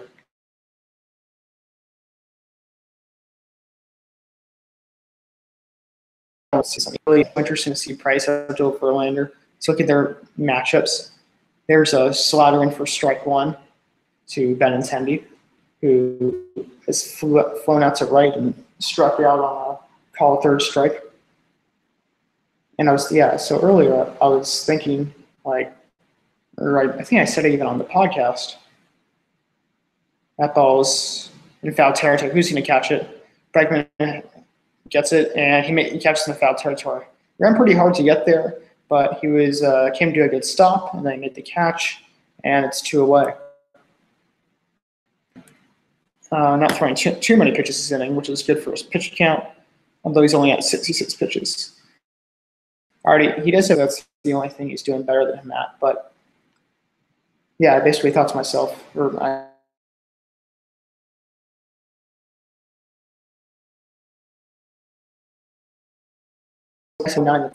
on so many behind, bats against the wall games, elimination games like these. So And yeah, I mean, that's exactly what's been happening. Verlander has not the slightest on giving up 3 hits and having a good pitch count. Likely I go like at least 7 innings. So he's been great. But you know, that one homer that happened, and it shouldn't have happened because it should have been strike 3. But yeah, so that's the difference of the game. One bad call from an umpire. It's bizarre. That ball's fouled off 101. And it's like you hate to see like a bad call made by an umpire, and then that just determines the entire outcome of the game, like yesterday and tonight too. So it's pretty crazy.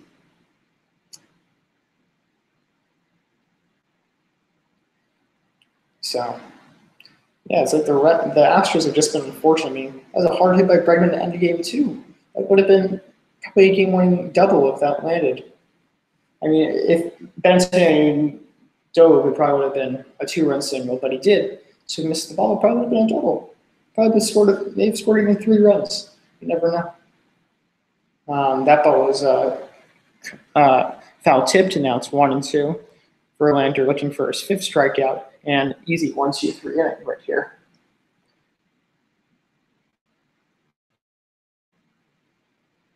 And he hits that run right up the middle. That's going to be a single, as it is. Martinez has reached base all 3 times tonight on a walk, homer, and a single. Martinez hit that ball on 2 strikes, and he keeps beating Verlander. Shows you why he's one of the best players in the game this year, having a 331 average, 43 homers, and 130 RBIs. So to hit that well, you got to be a good 2-strike hitter.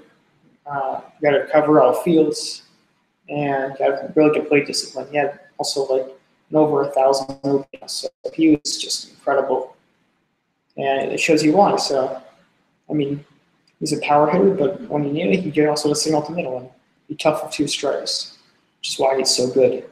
He also hits the ball so late when it comes to plate. That ball's way high, and it's 1-0 count to Xander Bogaerts. That was just the Red Sox 4th hit of the night. Verlander pitched into it with about 1, as he's allowed 4 hits and 1 walk. With his walks, hits, and innings pitched, that's a good stat to measure how effective a pitcher is.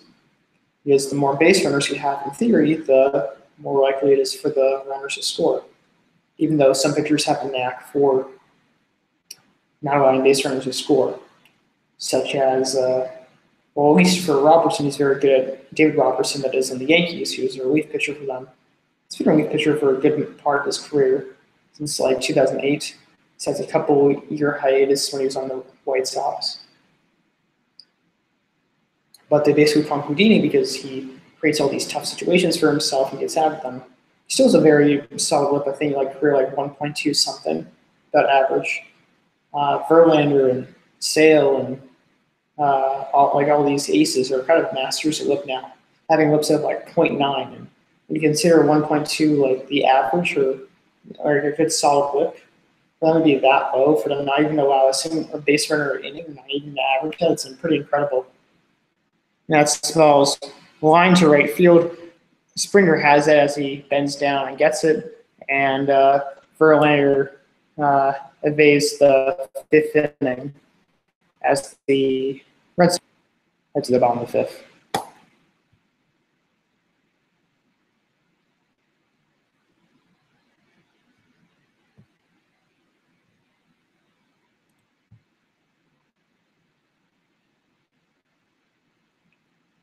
And put on some music for this.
I'm gonna queue up another song for you guys. One second.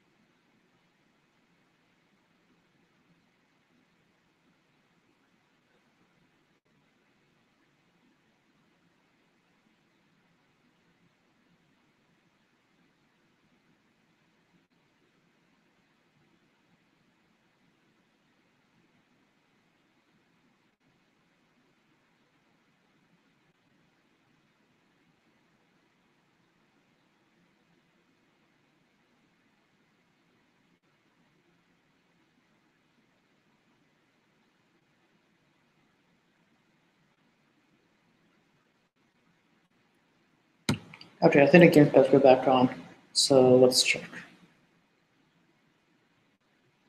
Put on a good song for you guys next time.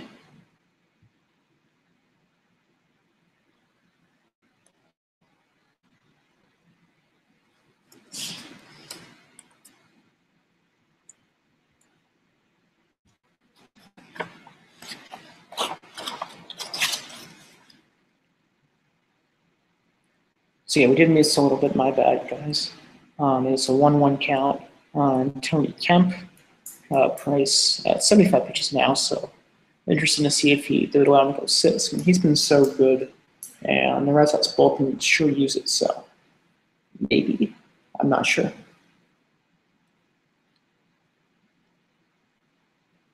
Yeah, so both pitches been cutters. First one was a ball that missed outside, and the second one was a cutter right down the heart of that was just fouled off. Yeah, it's just loading now, so it'll be there in a second.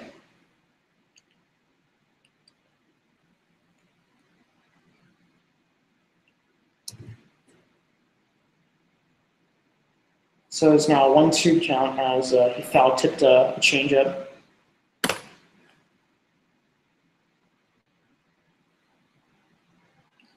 Yeah, another cool fact about Price, and I just only have one, as the announcer just said, only one batter's been in scoring position. And he strikes him out on a changeup, a very dirty one. Let's see how much that moved. 8th strike of the night, by the way. Yes, that one moved 7 inches, so not as much as the last one we checked, but it's still very good.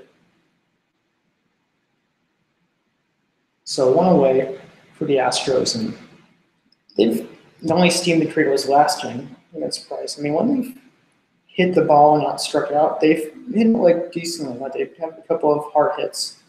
I mean, like when they had a couple of good fly balls, a couple of hard hits up the middle. That's a good line drive by Gurriel. That ball was popped foul into the stands, 0-1.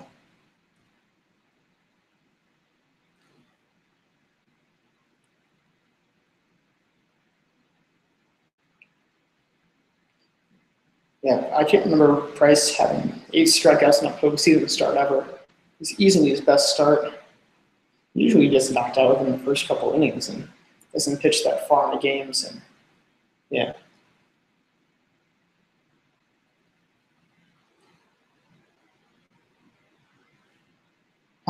In Game 3 of the American Division Series when he was with the Tigers, he pitched 8 strong innings and got the loss 2-1. Basically just saying what the announcers said, but a little bit differently. It's not plagiarism, but yeah. So he actually had some good starts, but that's a long time ago. I mean, he was with the Blue Jays since then. He's with the Red Sox, and now the last couple years, and yeah, he has not had some good postseason starts since then. Yeah, I think he was with the Red Sox when they faced innings 2 years ago and against the Astros last year. So, yeah. He has not pitched well in a postseason start for a while, and this is an oddity. But an oddity nonetheless at the right time, because this can really clinch the Red Sox to the World Series. That ball's well in the dirt, counts 1-2. Dallas Keuchel and Garrett Cole are now in the bullpen. So, as the announcer just said, it's uh, do or die situation per se. I was trying not to use the same words as he was doing. Try to do my own phrases and all that stuff. And yeah, I mean the Astros can't lose this game because it's that's driven to right center field, and Bradley makes the catch. Catches maybe about 5 feet in front of the wall. And like I said, once they hit it, they've hit some good drives tonight, but yeah, that one just narrowly missed. This game is really looking at this is a game of feet, as that was a good grab by Bradley. He just covers so much ground. I mean, it wasn't like anything special, but it just makes it look easy.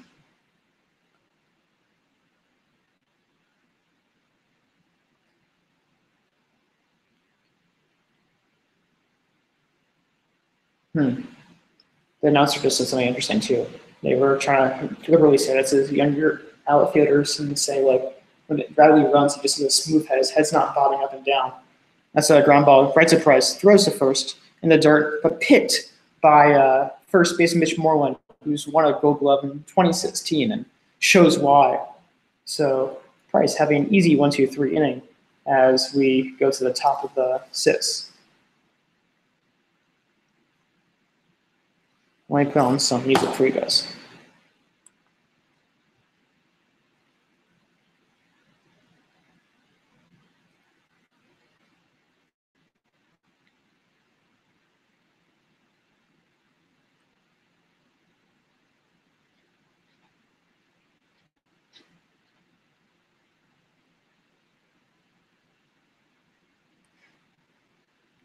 All right, that sounds queuing up, but I'm gonna go grab. It's not as hot. I think it's much hotter.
So the app just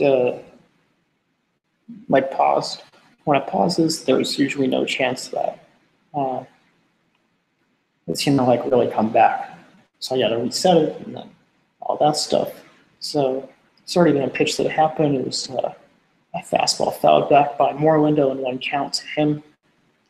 Verlander still in the game, of course. Only has 73 pitches. Let's see how many. His pitch count's definitely better than Price. Well, Price at 82. So still not bad. Price should go sit strong. I would be maybe even 7 for under what's poised to do so.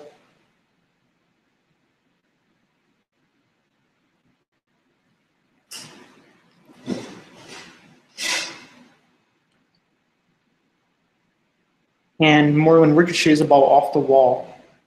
Yeah, it just hits off Tony Kemp's glove as he was trying to catch the ball, and Moreland's at second with a stand-up double.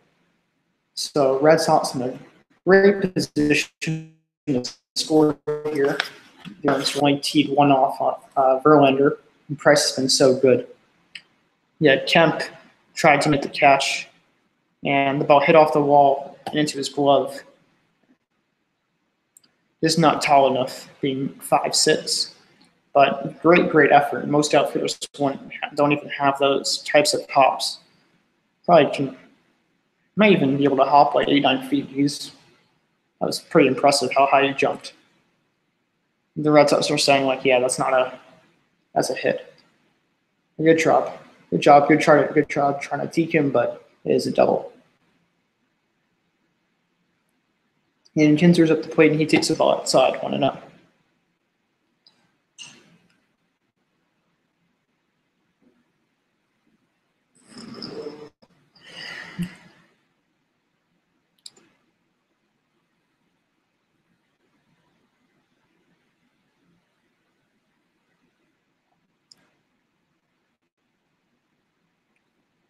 Ian Kinsler has played with the Tigers and Rangers. I think actually him and Price may have been teammates at one point. Maybe they just avoided each other. Actually, that'd be interesting to check out. And I'll look at that.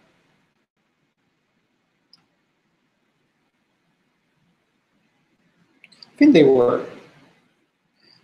But Kinsler originally on the Rangers, and he is very consistent between his homers and steals.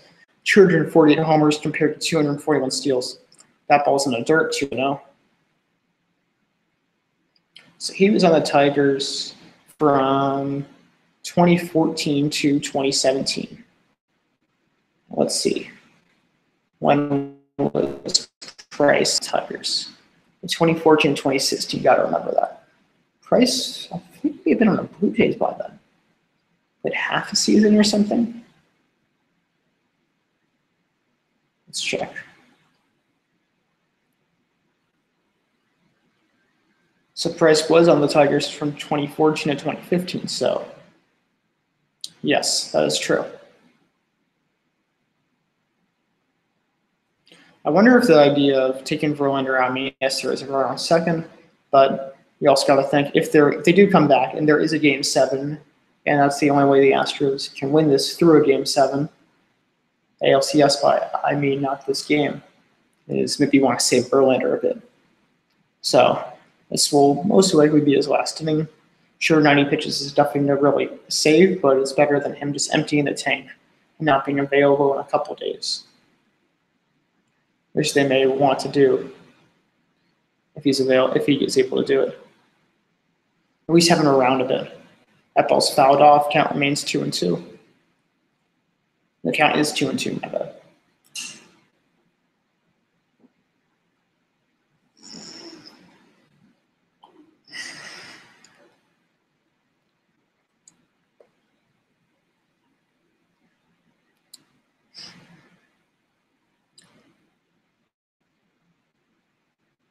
So last time Kinsler was up, that was a great play by Bregman that got him out on. But the play before that, hit. And there's a singer in right field.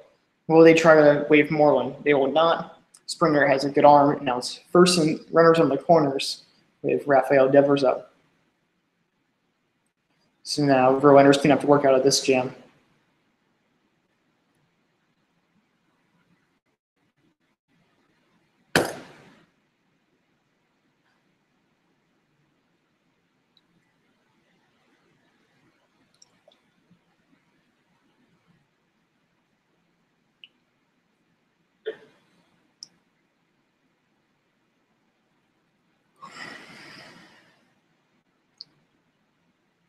Wow. Red Sox in this American League Championship Series have had 18 two-strike hits. They are tough out. I mean, they limited the amount of strikeouts they have in the offseason, and they work counts really well. And that's one of the better offenses. That's in the air and left field. And it's gone. Red Sox are up 4-0, and Devers comes in clutch. Wow. First homer of the championship series. Jeez. That was so unexpected. And Red Sox can almost kiss the World Series berth right now, kiss the pennant right now.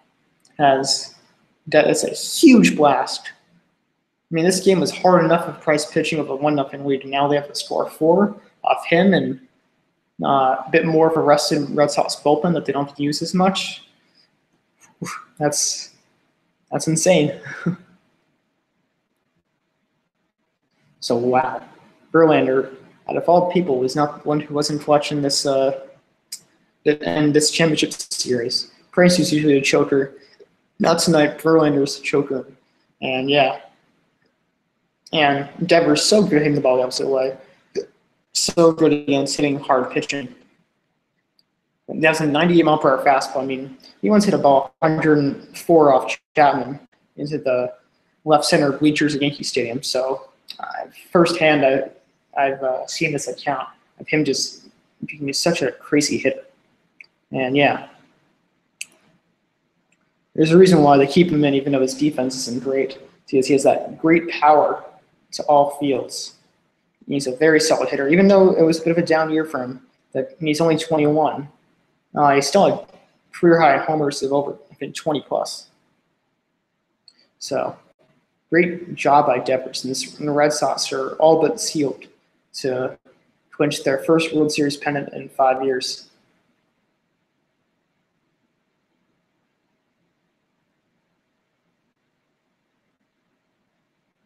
There's cover Dunton for a strike, but he fouls it off. It's now 1-2. Yeah, Verlander, as soon as he saw the ball, knew it was done. Bullpen is going nuts. One guy goes like, yeah, very hyped.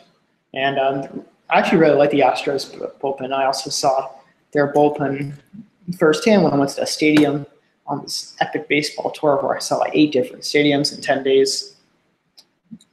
Sorry, 11 days. One of them was a minor field, but regardless, it was really cool. And the Astros, but more on this topic, the Astros bullpen is like indoors, but you can see it. They have like this fence, and you can watch them. And it's actually pretty cool. I mean, players have no worry about getting hurt. They have like a nice space to pitch. It's really nice, actually, compared to see like the A's have, and I think the Rays, yeah, both of them, who just have their pitcher like literally on the field, like in foul territory, but they're on the field and not even have anything protecting them, which I think is really stupid because, yeah.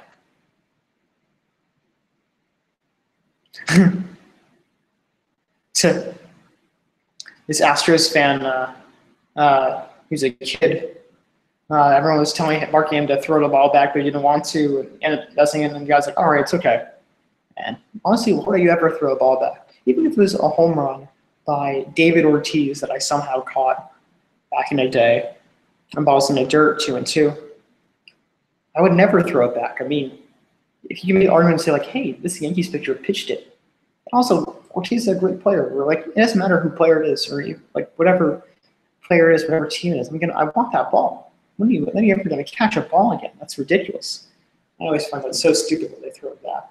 I don't care what team it is. I could be at Red Sox Astros game where I hate both of the teams, and I'll save the ball. That ball pops it up. Who's going to catch it? And Maldonado just missed the ball. It bounces into his glove, I think, and bounces out.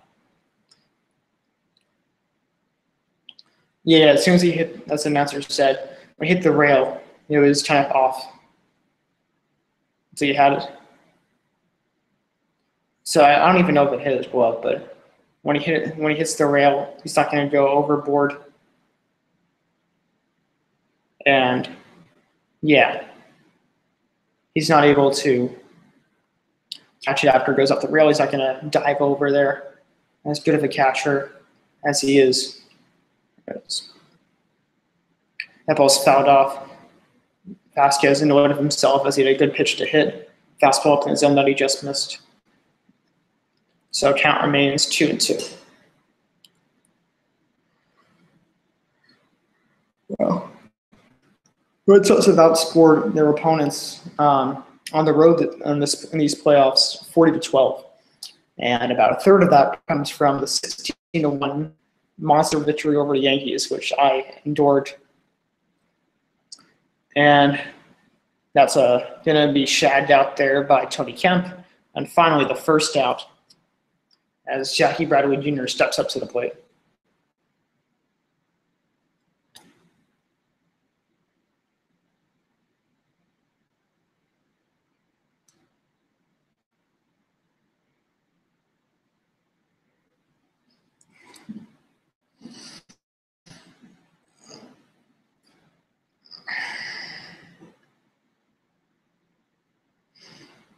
Yeah, Jackie Bradley Jr. had some struggles before the playoffs and some struggles during the season. Not one of his best offensive years. That ball is grounded to first, flips to Verlander, 2 away. But he worked through it, and now he is having a great playoffs. Actually, let's look at Bradley's year. He's still like a 10-10 player, 10 steals, 10 homers. But he only batted .234. Yeah, 13 homers, 17 steals. I don't think he had too many runs, only 59 RBIs, 76 runs. That's actually not bad. But not like the year. Let's see, which year was it? 2016 was the year. We're about like 267 with 26 homers. Still better than his first 3 seasons where he literally just could not hit a lick. But still not bad. He's one of the best defenders in the game, so still not a bad player. There's a breaking ball in the dirt, 1-0 to Mookie Betts, who's taking his 4th belly game. He has popped out to Bregman, struck out swinging, and grounding out to Bregman as well.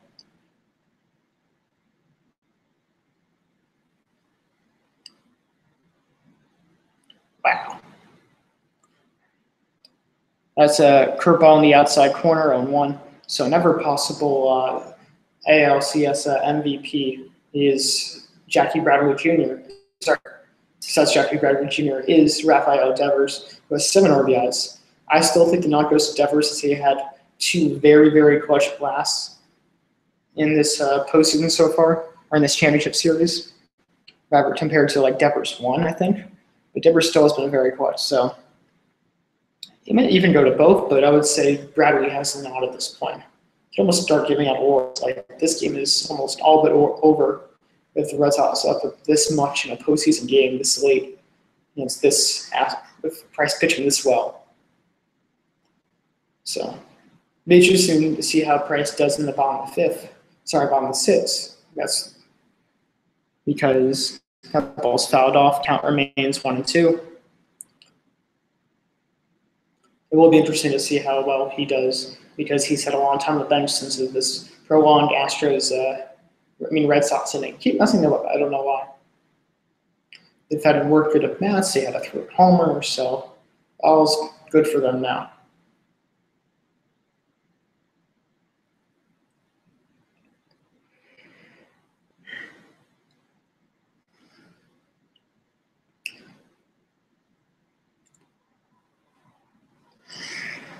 Ooh, I'm tired. Maybe some green tea a little bit.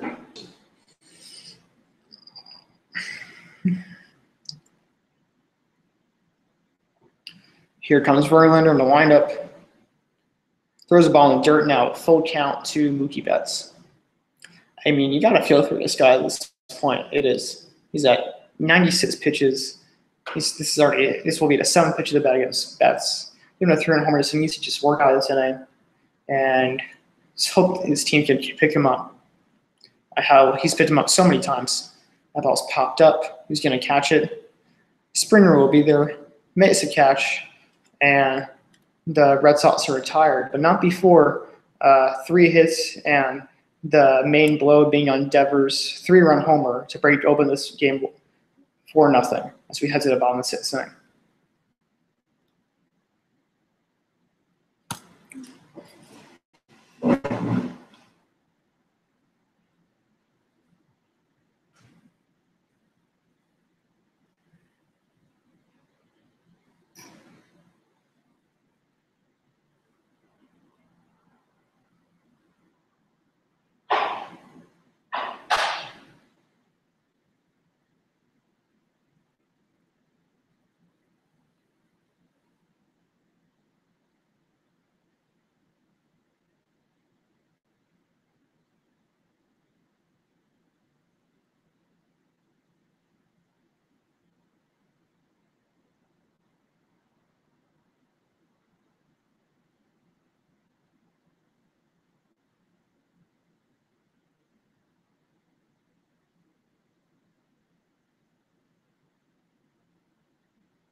Yeah, since no one's watching, I'll leave the music for now. Actually, I'll put it on. Why not?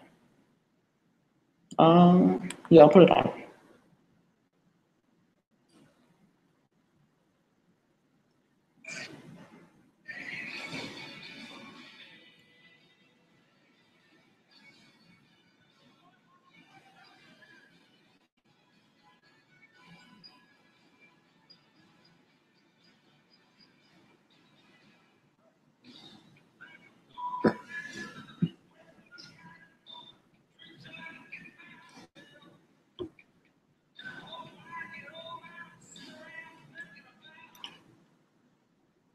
We are back.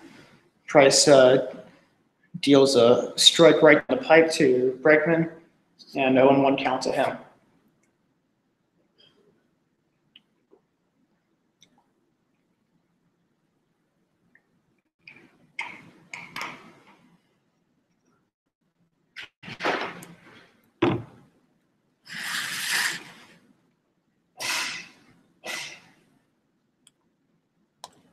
I think the app may have froze.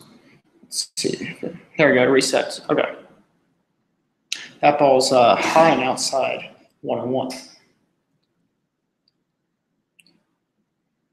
And just talking over Verlander, if he can go out and give them another one. That'll be interesting to see what they do. Yeah, the announcers are right. It does look like he's going to be changed. They're going to change him. Here's the 1-1. That's a high hit ball to right field. And whoa, he robbed the home run. What the heck? So yesterday when he missed the ball because a fan interfered, or because maybe it was just outstretched, this time he makes a catch. Wow. I mean, he really did rob a homer. That's insane. Yeah, nearly identical like the announcer said. Great jump. Jeez. That's covering the dirt 1-0. Yeah, I mean, literally the same play. No fancy this time. I don't think that's got up as high, but the ball wasn't hit as far. So, yeah, wow. That's insane. I'm making a note of that.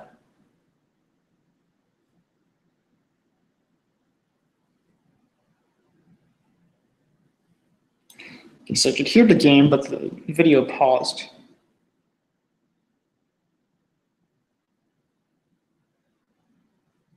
Okay, yeah. So yeah, go back. So right now it's a 2-1 count to George Springer. Astros would have gotten a run on the board if not for that great grab by Mookie Betts, but instead it's one away, and yeah, they're still down by 4.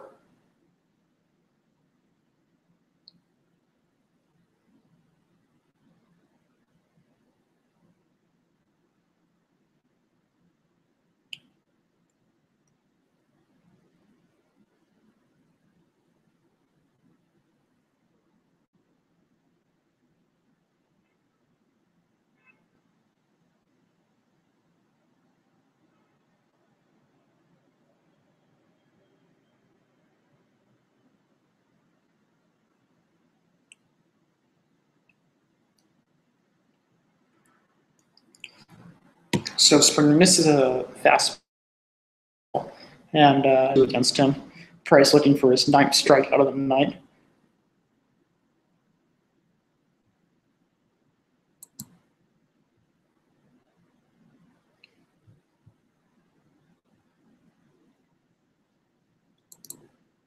Yeah, still waiting on this app to load.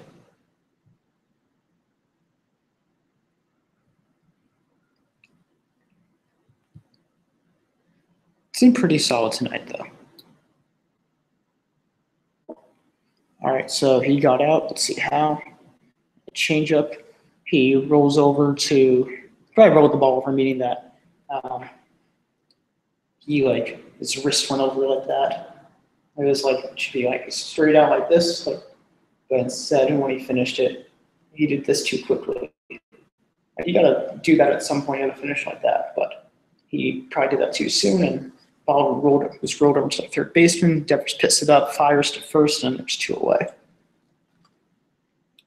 Price getting some more groundouts as the game's going on, which is a good sign that he's doing well, in addition to having strikeouts. He's at 90 pitches right now, so depending on how this inning goes, he might be able to pitch a 7th, which I'm sure the Astros and the Red Sox would love because their bullpen's pretty wiped. You put in Brazier and then Kimbrel and then GG. Good game. That'd be a series. 2 fouls a fastball off 0-1. So he does have a 2-seamer. I think he's thrown it a couple times tonight, but I don't think too often. Let's see how dirty his 2-seamer is. Actually moved 6 inches. What? I didn't know he had that dirty 2-seamer. That's insane.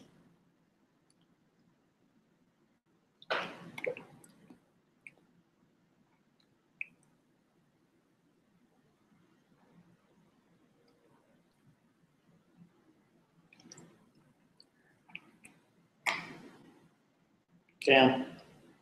They just told us an incredible story about how Cora is just a great manager. Altuve fouls the one back 0-2. So Price 1 pitch away, or 1 strike away, rather, from, well, same thing in this case, but from firing 6 scoreless innings. It'll be interesting to see if he does throw a scoreless frame here, probably within this batter, if he would get to pitch the 7th. But more on Cora. He is so dedicated as a manager that the day after Christmas, he visited Rafael Devers in his home country. He's like, hey, I'm here for you. You're a big part of this Red Sox team. We want you to have a great season. He still had a very good year, but people just expect him more from the 21-year-old. And never changeup falls victim to a never batter as Jose Altuve swings and misses. And like I said, Price fires short shutout innings, which he just did. Will he pitch a 7th? So stay tuned to find out. Put on some more music.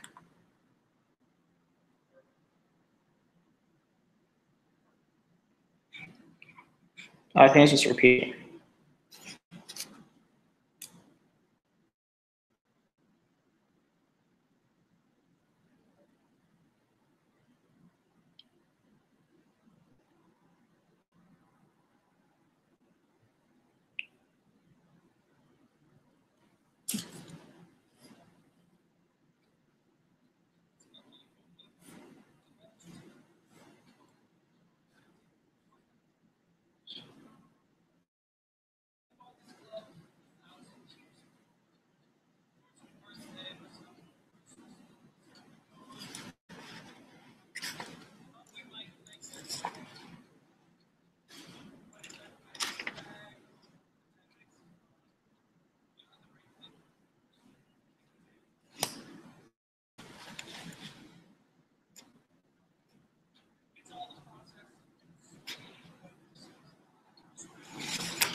So you're back to it.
Let's go back to that game.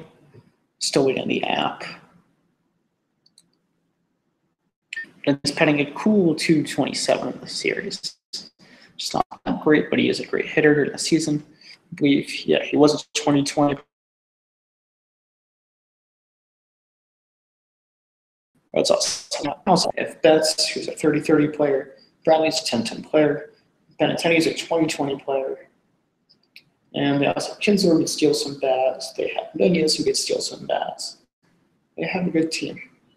And that's why they won 108 games, and that's and counting if you include the postseason. And Benintendi swings him as a changeup 0-2. And yeah, that's one of the reasons why it's their success, especially at offensively, I should say. Yeah, still waiting for the septal. It's annoying. There we go. We're back. I didn't even pause through this time. Okay, that's good. Usually it goes into a commercial before.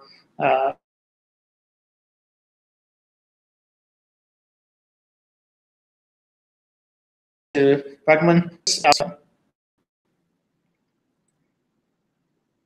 Looks like Price will not be coming out. Well, let's see. Everyone's fired up by it. Verlander was talking with Hinch after the during the half inning after he got released, and he was like pretty animated. Maybe not annoyed, but yeah. Probably wanted him to stay in so that way they could just burn him and save the bullpen if they were back. That ball is ground to Correa, throws to first, and there's 2 away. So 2 quick outs for Ozuna. Not a big fan of Ozuna since he beat up his wife and was out for 80 games. So, yeah, his wife took a while for to come out about that. Actually, no, that's Addison Russell. There's never going to be Addison Russell, who's shortstop for, or was a shortstop before being replaced by Baez, essentially. Was a shortstop for the Cubs, and he is he beat up his ex-wife, who divorced him because of some of those reasons. I'm sure that is being a big factor, and MLB is going to suspend it at some point. But Ozuna was suspended for 80 games, and when he comes back, they trade him to the Astros, the Blue Jays, that is, traded him away. That ball is outside, 101. And the guy that traded for him was Ken Giles. He was a nutcase in himself, at one point punching himself in the face after Gary Sanchez had a game-tying 3-run homer against him. Or go-ahead 3-run homer against him in Yankees-Astros game this season. And he also got promoted and then didn't do well for the Blue Jays. So, yes, although Ozuna brought like a weird presence to the Astros clubhouse, and this was right around the time the A's were cashing up, he's had some good moments for them in this series, but I do not have to appreciate him. The ball is ground to Bregman. It's up, throws it to first easily. Never picked by Gurriel. And 3 groundouts, 3 outs, and we head to the bottom of the 7th inning.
Oh, I should probably put on some music. I bet.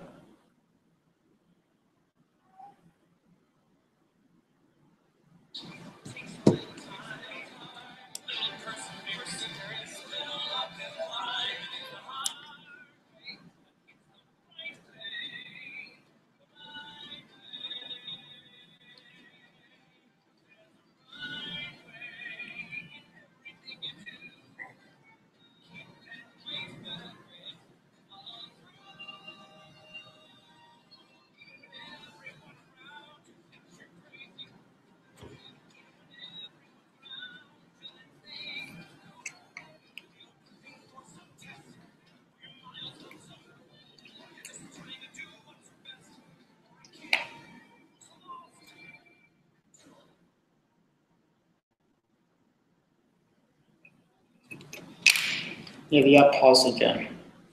Happens like every inning, but it's been going back better today, which is good. I think the key is I got to start out of that room, and because it has better Wi-Fi, and it usually does better. But the sun is pretty much over, so let's just go back to the. So sure, it might be back by then.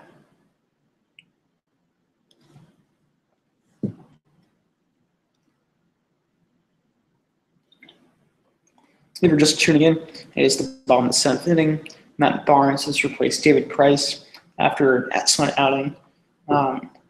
Perhaps maybe his best postseason outing ever. And yeah, so Carlos Correa's up. He's facing Barnes, and he'll start back up in another minute or so.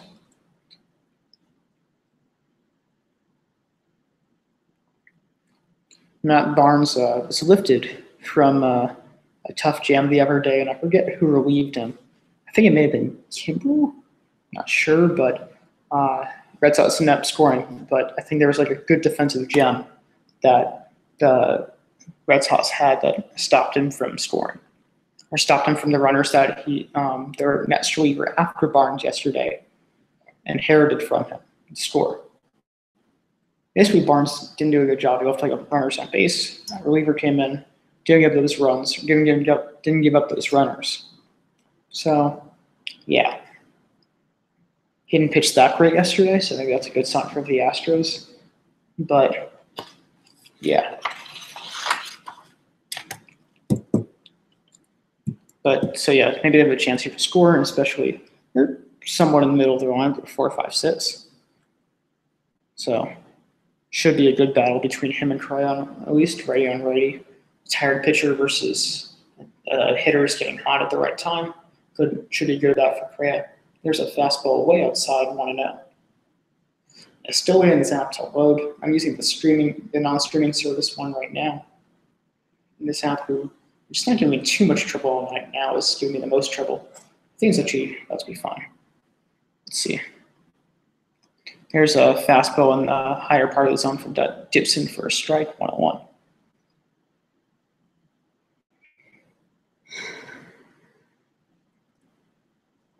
Correa, this game was struck out twice.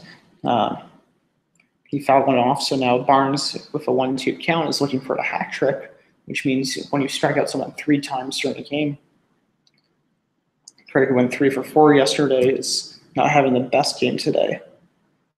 It's unfortunate for him. I would like the Astros to win this game and win the series, but I do not think that's going to happen. And that probably won't happen because they're up 4-0, and it's game 5, so the Red Sox can clinch tonight. And I wanted the Astros to win because I hate the Red Sox, and as boring as it would be for the Astros to go World Series again, and I hate them in their own rights as well. I hate the Red Sox even more. So, not a great situation either way. That ball's way high, as it's now 2-2.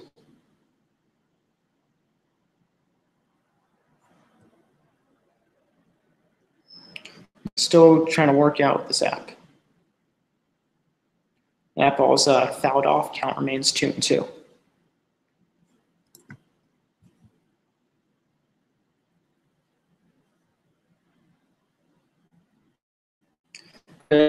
Still having a high batting average in the series, probably in large part to his 3-hit masterpiece yesterday. or 3-hit performance last night. You shouldn't see a masterpiece. It's more of a pitcher's thing. Like you just say, oh, he pitched a 3-hit masterpiece, meaning like he got 3 hits in whatever innings and pitched really well. Like Price, for example, tonight. He actually pitched only 3 hits. Price actually did have a 3-hit masterpiece. So usually you say it more for pitchers. Hitters you probably say. I mean, you can say performance as well for pitchers, but it's more it makes more sense for hitters. That ball is also fouled off, so this will be a 7th pitch to get at bat as the count remains 2-2. This app is really just annoying. What it does is it takes so long that the phone light turns off for a second, which is annoying. And there's an out. There's a curveball low in the zone. Let's see what Correa does with it. The app light says in play out, so there's going to be out, but we don't know what it is yet. He probably rolls over it. Probably let's say a good curveball. Roll over, like I said earlier, means like your wrist goes like this to this way too early. Obviously, when you finish your swing, do that. Your wrists roll over, but you do it too early, the ball usually goes to the left side of infield if you're a righty. So Correa probably most definitely rolled over on that one as there's one away.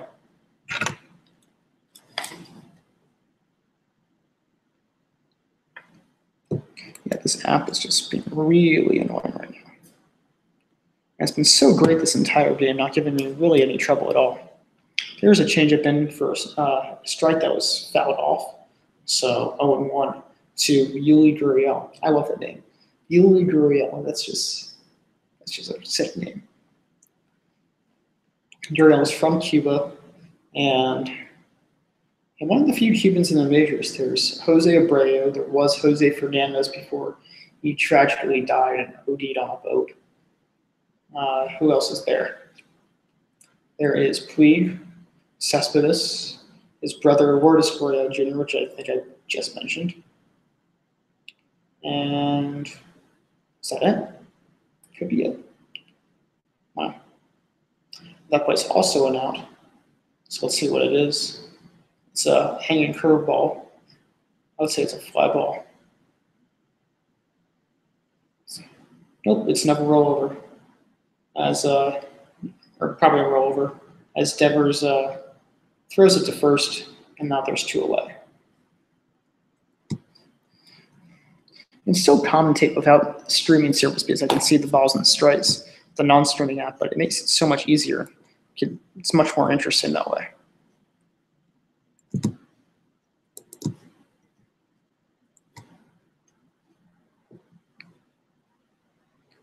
There's a curveball on the outside corner that was fouled off. 0-1. Marwin Gonzalez's LP is betting 167 on the series.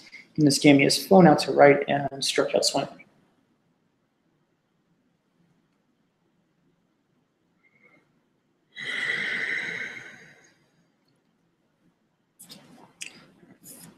All right, let's see if this app will work now. I had a hunch that this will not be working for the rest of the night, but hopefully it will prove me wrong. I have some faith in it, but not too much because it's usually like really, really awful. There's a foul bunting. Yes, the third baseman's pulled back, so not a bad idea from Gonzalez. This is now 0-2. Barnes looking pretty sharp tonight. Let's see how much this curveball dips. 11 inches. Jeez. I do remember seeing him pitch, and he has like this crazy curveball. Good changeup paired it too, and a nice fastball. So fastball can reach like 98. So he's a very solid pitcher. Did he ever start? I don't know. I don't think he was always in the Red Sox. I was pretty sure he was on some other team before.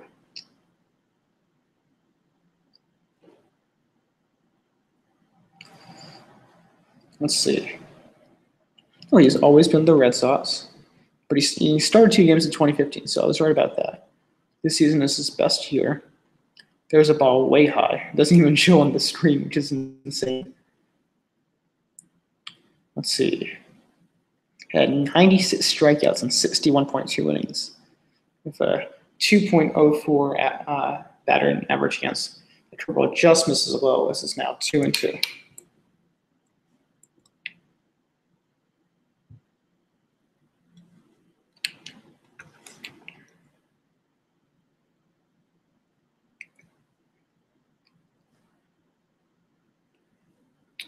let's see, what's more to say about Gonzalez?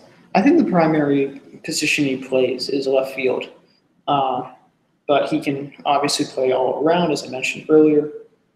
He's their super utility guy. He has like 5 different gloves. He's an outfield glove. I think he has a shortstop glove. He has a first baseman glove. He has a couple other gloves also. I think that's a home. Yeah, that's a home run. So Astros are finally on the board. Takes a hanging curveball in the upper outside corner and just lifts it. So it's pretty funny. He tries to bunt it to get something going, fails, takes for balls, and then it's a home run. So Astros finally on the board. Maybe there is still hope for them, but it's not seeming too likely. They will have to get 6 outs essentially. Oh, now 4 Red Sox that is, before they can go to Kimbrel, and that's trying to smooth sailing from there. Well, Kimbrel has not been that great in the playoffs. He's been actually hit pretty hard. He's had command issues. Then he leaves one down the pipe, and he's been hit a bit. It's Yankees and Astros now, so he hasn't done too well. He hit that one the opposite way. So he didn't pull that one. He just saw it and lifted it, and then went with a pitch. So now it's 4-1, and Tony Kemp steps up to the plate.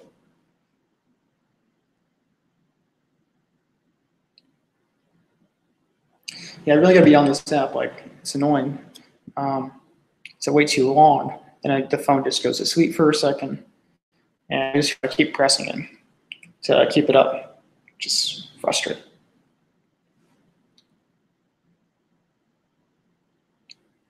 So there's a couple balls outside, 2-0 to Tony Kemp. Even with the homers by Marwin Gonzalez, Barnes has a 2.08 ERA in the series. So even though he also did not pitch too well yesterday, I don't think any of his inherited runners scored, and that's why he's pitching so well. Or that's one of the reasons why.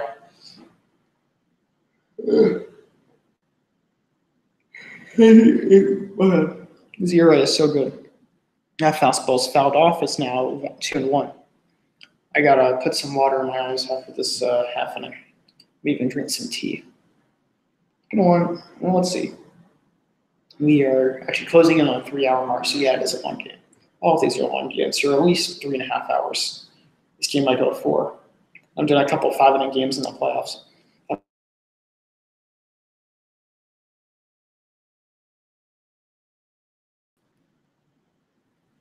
Finally, it's back. Wow, that's awesome. Great. Tony Kemp is 0-2 in the night with a fly out to left and a strikeout, so nearly identical to Marwin Gonzalez, except just fly out the other way. Let's see now if we can match with the homer. That ball's fouled off. Count remains 2. Count is now 2-2.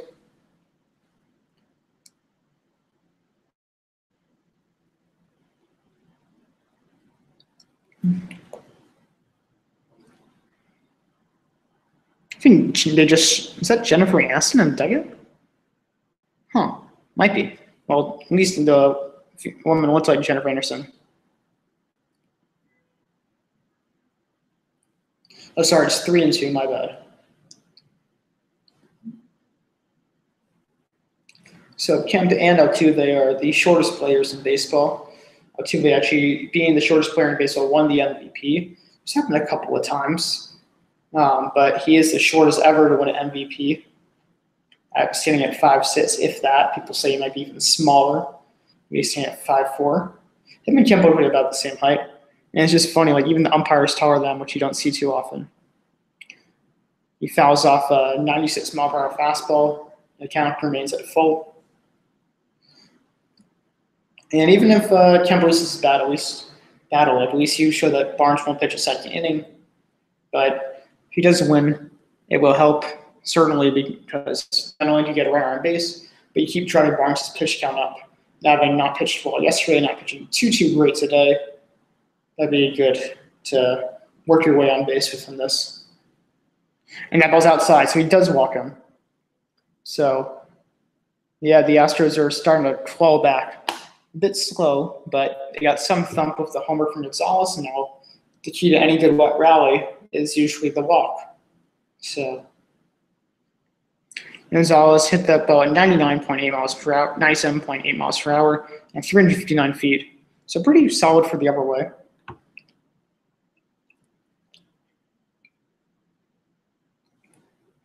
with that, they're going to have a pitching change as Nathan Eovaldi comes in. They really want to wrap this game up. That's interesting. Pitched 2 games ago. But because of that, and because it's a break, I'm going to go get my sweatshirt. Cool.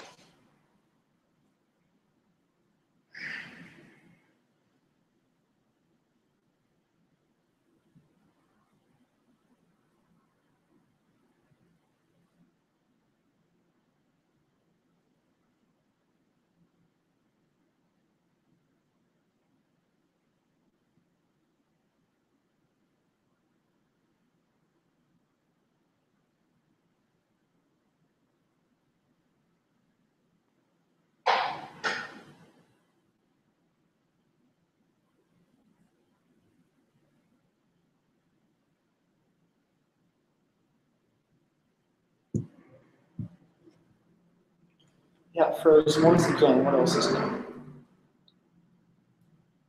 If you're just tuning in, we're on a short break because of a pitching change. I'll put on some music in a second. Let's see. Song. All right, if I know it's not a good song to play.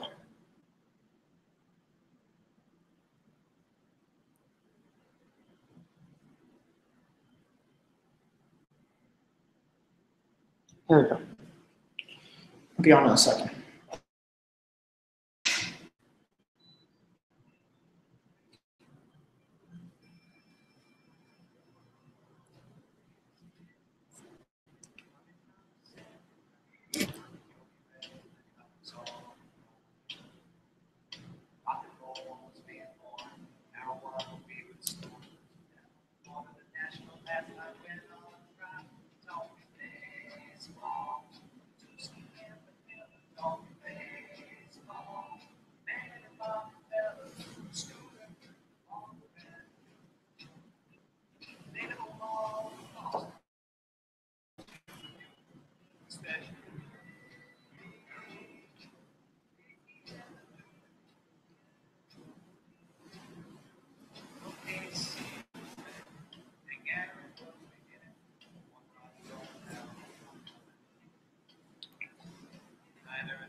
All right, I think I'm going to have to.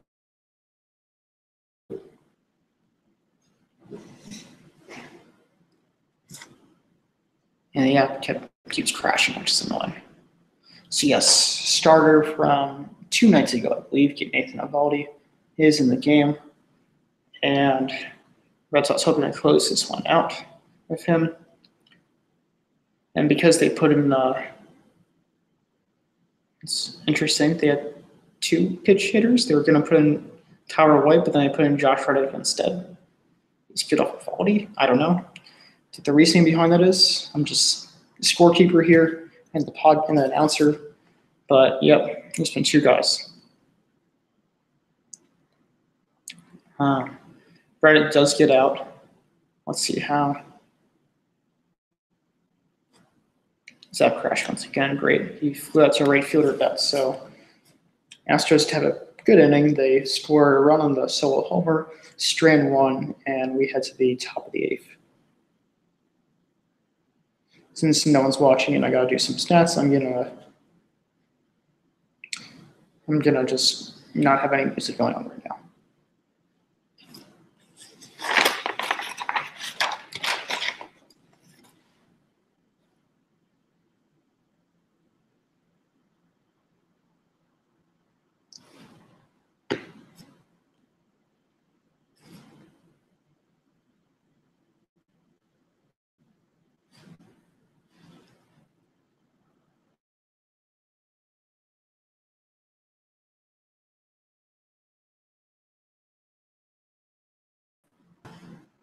I think that's working. It's a break anyway.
Yeah, still waiting for the game to come back.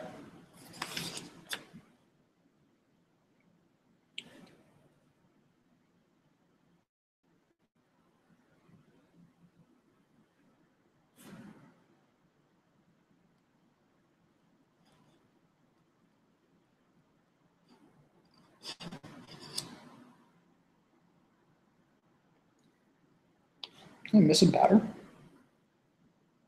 It was Kemp and Maldonado, right? Yeah. Huh. Interesting. I don't know what they did with the.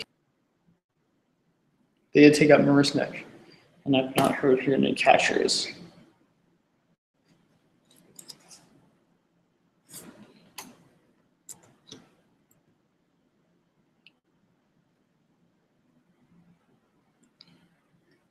Okay, so yeah, McCann replaces Marisnik in spot, and he's batting ninth. He'll be a new catcher. There was a ball outside, and then there was a changeup that was swung and missed on, so 1-1.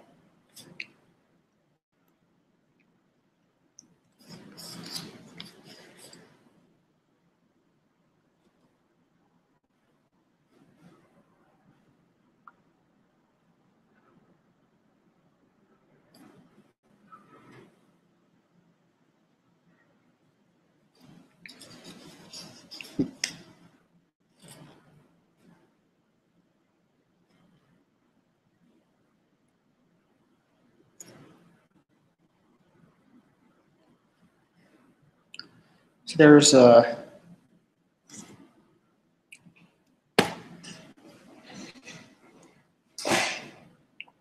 there's a called strike in the outside corner, 1-2 on Mitch Moreland.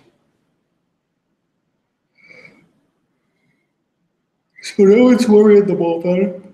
You hear that? No one's warming in the bullpen. So Nathan Eovaldi, the Red Sox Game 3 starter, is going to pitch the eighth. He relieved Barnes in the seventh. And Moreland swings and misses, so 1 away.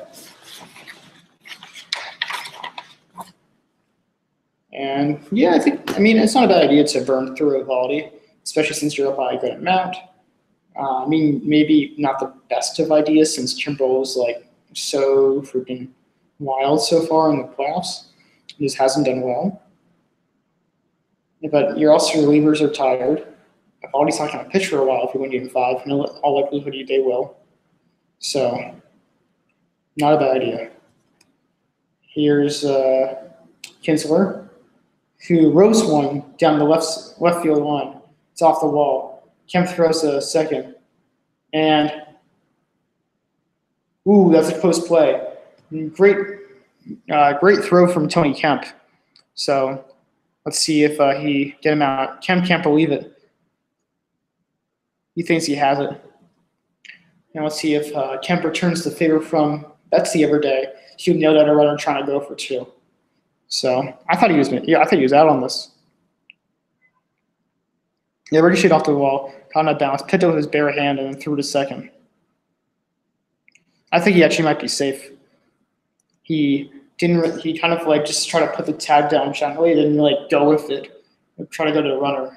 He swung the outside part of the bat. And I think he made contact the entire time.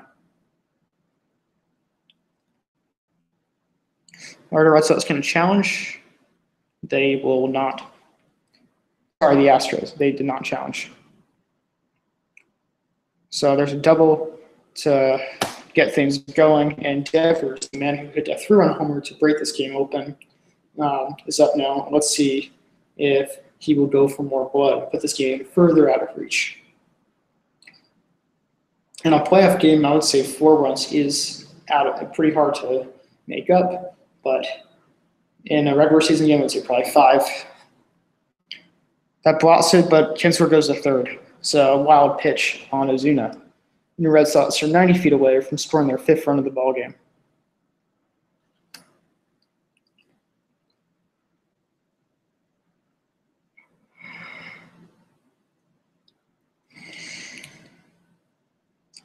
So the Red Sox are up by 3.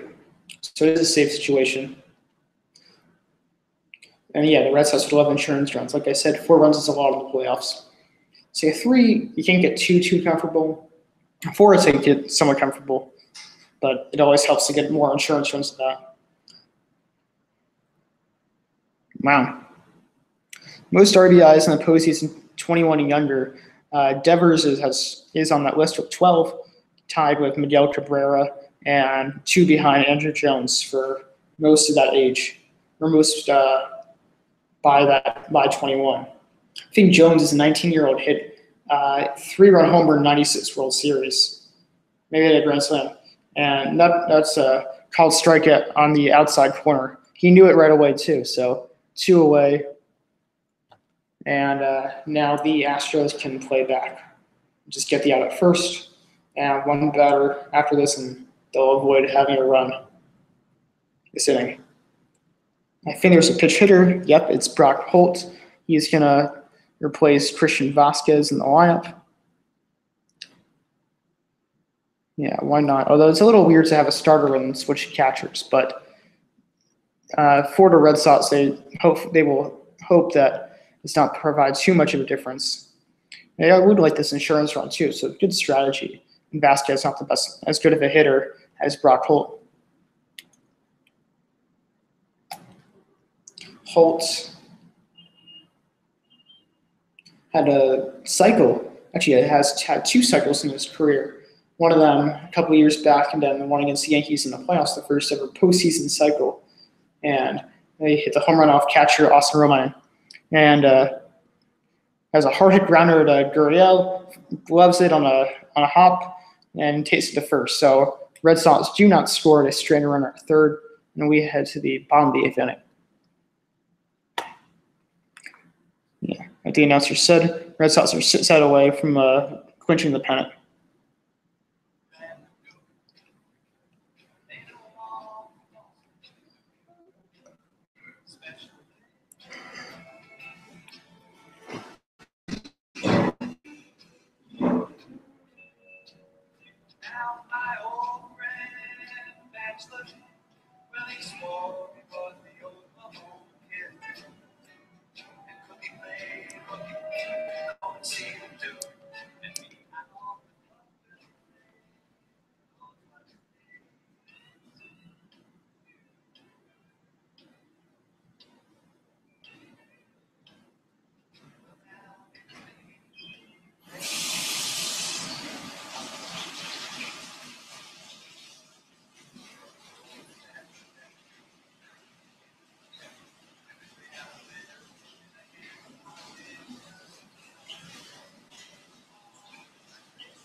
First thing I remember, yeah, I look man on down the home.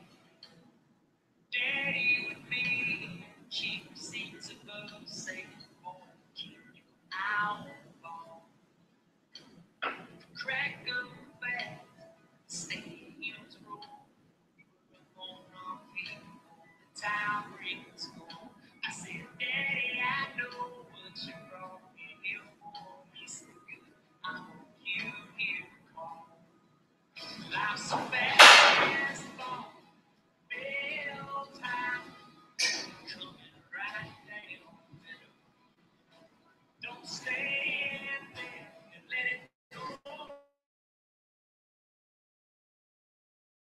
funny. I went to another baseball song. It says hitting Leon isn't the catch. Is an 0-1 count to upper catcher Brian McCann, who is now in the game. Nathan Eovaldi is still pitching, and it is that was a ball in the dirt, so it's a 1-1 count now. So it is McCann and then top of the order. So good opportunity for the Astros to score, especially against someone who's pitching on 2 days rest. And it's not used to coming out of the bullpen like this. And that ball's low now, 2-1.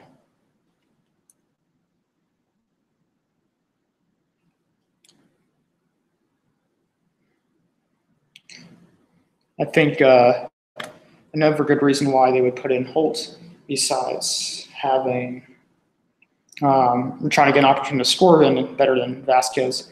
There's a strike on the inside corner, 2-2. He's also McCann has. Oh wait, never mind. That's wrong team. Okay, forget what I said. Yeah. So, okay, Leon replaces Holt as catcher. He is not in the game anymore. And there's a grounder to Bogarts in the shift, and there is one away.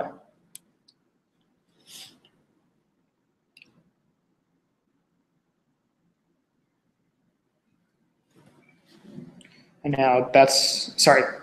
Why do I keep getting confused? I keep thinking the Red Sox are the home team when they're not. Bregman is up. He's not done so great in this. He's not done that great in the series. 0-3 tonight. He is probably the best player in the Astros, or the most viable player on the Astros this year.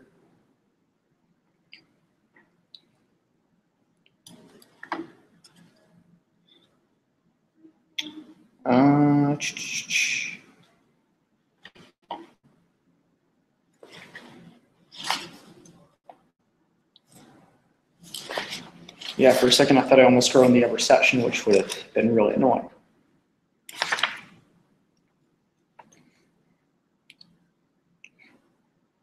Here's a curveball to Dotson for a strike, 0-1. Sorry, splitter. He does not have a curveball. Eovaldi was originally on the mark. I think was he drafted by the Dodgers? I think he was.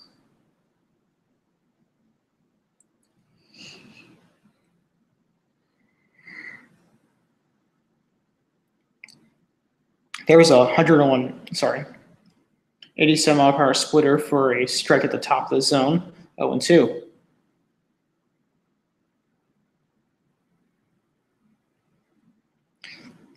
Yeah, I agree with the announcer is like, Eovaldi seems some split fingers in, and before throwing this hard fastball that was 101 miles per hour.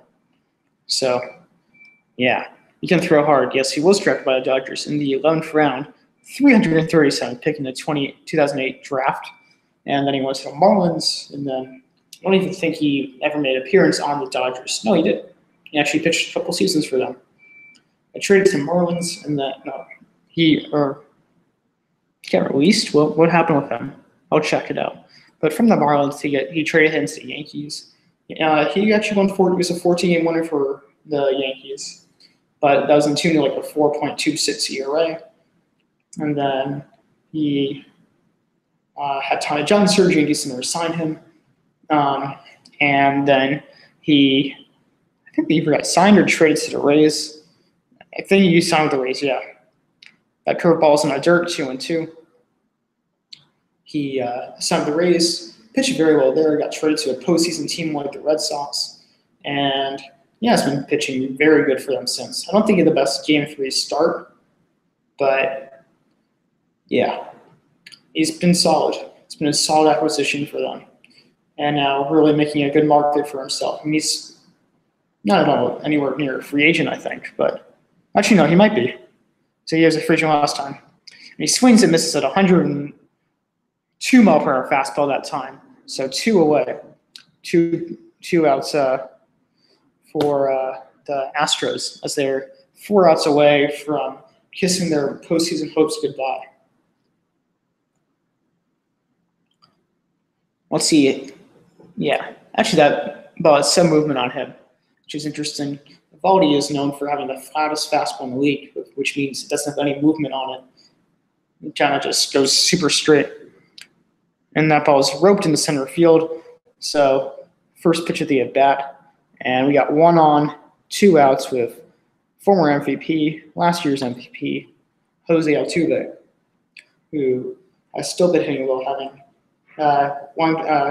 one for 3 today with a couple of Ks. A couple of Ks, not that great, but kind of unlike Altuve, maybe showing a bit of his injury since he doesn't strike out too much. Granted, David Price was very filthy tonight. But yeah. Altuve looking to do some damage here. Bring this game within 1 or help set up your team. And I mean, the Astros are still out of it. It's not over until the fat lady sings. Just an old baseball expression that the game isn't over until it's over. That one being a Yogi expression. Altuve takes a ball in the dirt, 1-0. Altuve batting .263 in the series. Not too bad, but not the usual like .330 we see in the regular season.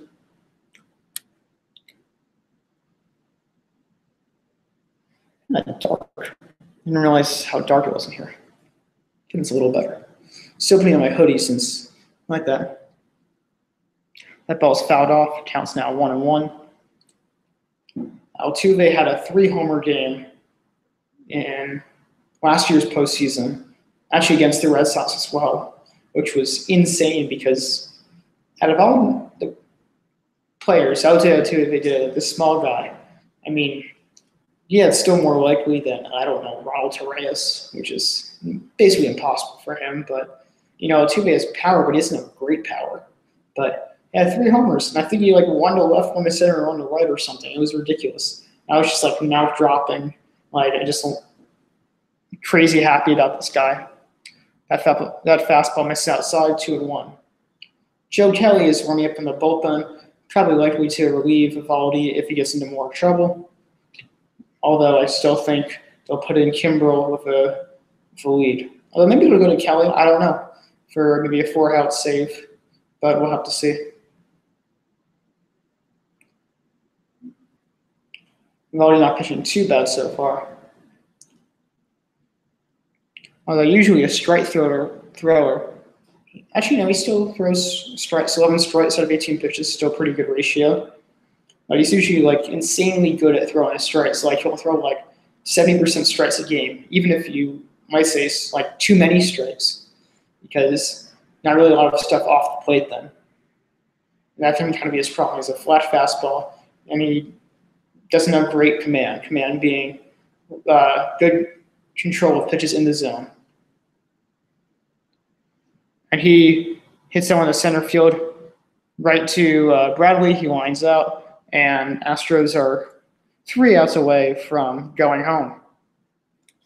So Eovaldi comes in, throws an inning, a third of shutout ball, and we head to the top of the 9th.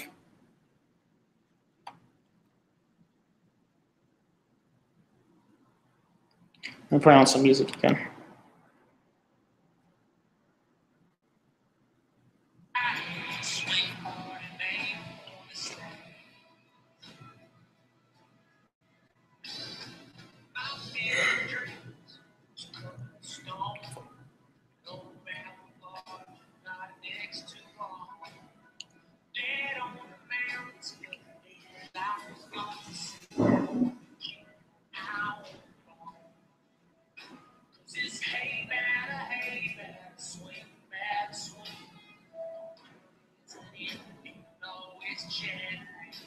If you don't concentrate, they'll spoil your time. They don't wait, listen to them all. Life's a fast ball, red old town, coming right down. Don't stand there and let it go. Swing hard and aim for the stands. Thank God for your fame. Thank God for your fame.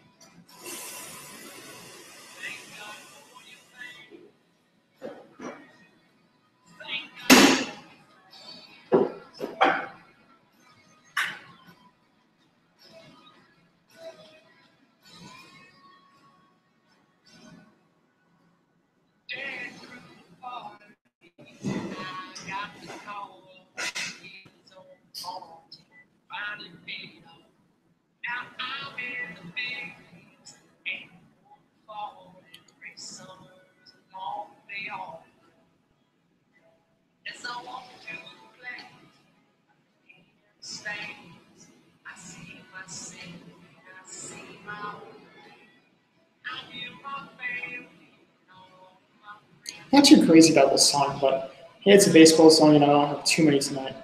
I actually haven't played the classic one of the most notoriously known baseball songs, and we'll see if I get to that tonight.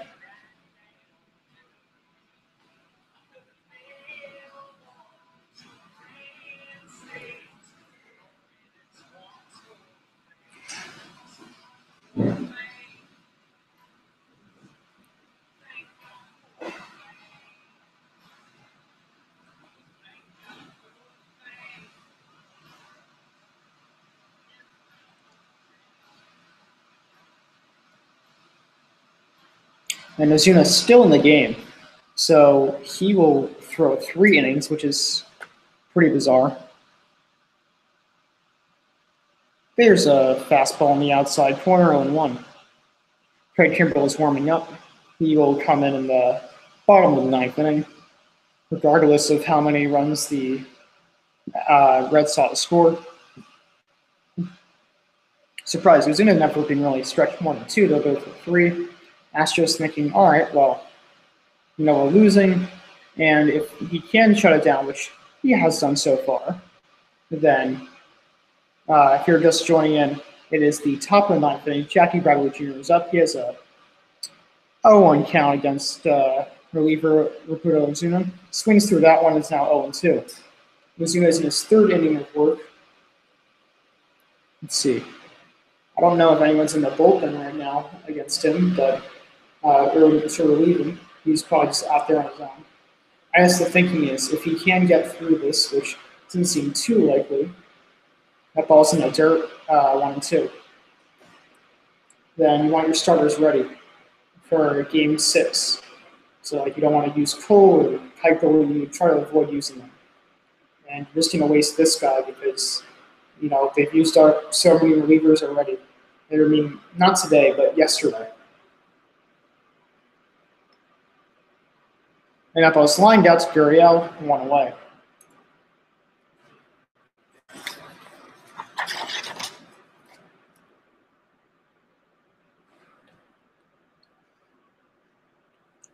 And Gurriel ran over and got it pretty easily, and there's 1 away. That's not batting. He is 0-for-4 tonight. Popping out to Bregman, striking out, grounding out to Bregman, and flying out to right. And this will be his 5th at bat of tonight's game. It's a pitch, that's a ball in the dirt. 1-0. We can a lot more relaxed tonight, which is good. Maybe I'm just talking a bit slower and all that stuff. So, yeah.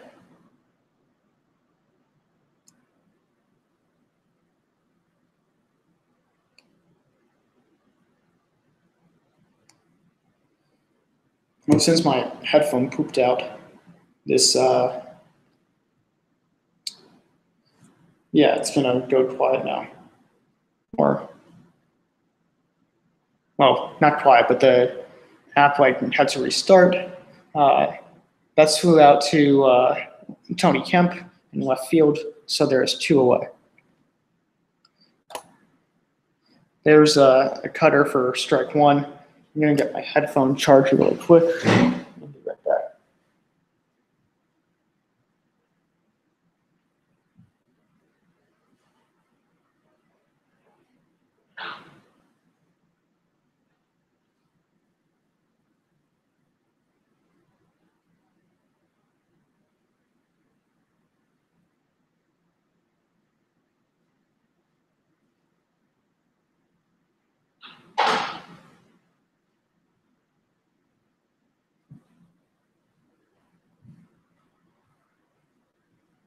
All right, what did I miss? It's a intended foul off a fastball, 0-2, and then he took a high changeup, so count is now 1-2.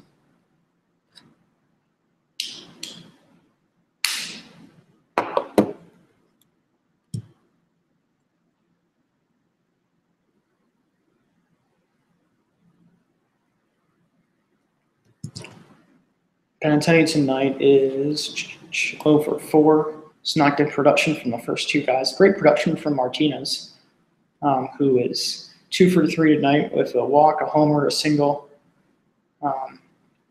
but not great production from Benintendi, who was filling out to right, caught out in strikes, popped it out to third, and ground out to third. He fouls a cutter right down the middle, back to this back, and now it's 1-2, or count remains 1-2, I should say.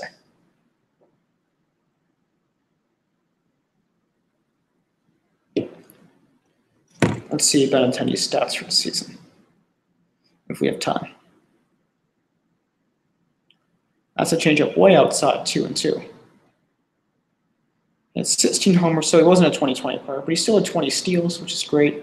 At 290 with 16 homers, 87 RBIs, and 103 runs. So very solid year from Benintendi. Yeah, a little better than last year too, which is good for him. He just absolutely crushes the Yankees. I mean, he's a great player and all, but not the biggest fan of him, just so he's so good. He swings him as a changeup, that's strike 3. And we go to the bottom of the ninth inning as the Red Sox are 3 outs away from clinching the first playoff berth since 2013. So let's put on some music for that.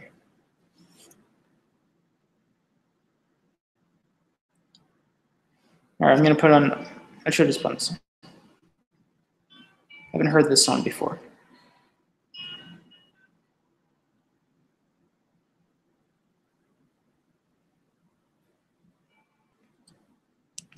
We sit the little peaks through southern Florida, and we scout through the trees, through the pines of Georgia, way on up to Ohio, and over to Watson's Lake.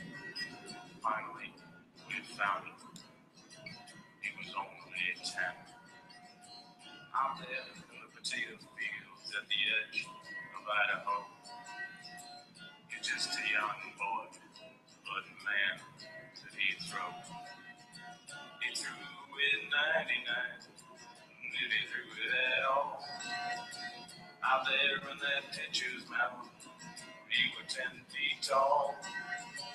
He threw with 99, did he threw it at all? You never saw a boy with such a mean fastball. We talked to that boy, his eyes wide blue. We said to him, son, I heard this song. the future is for you. We talked to his mother and his father too. They were so happy if they only knew. He threw with 99, did he threw it at all? Out there in You're just tuning in a short break, but stay tuned because it will be the bottom of the ninth inning. Red Sox are 3 outs away from clinching their first World Series appearance since 2018. Marissa said that the viewer went away, so damn. If you don't want to see that. day, while the crowd stood and cheered. Somewhere in the stands, his mother shed a tear. Mama's heart pounded loud to meet the band. Brian walked out and put the ball in his hands. He threw with 99, then he threw it at all.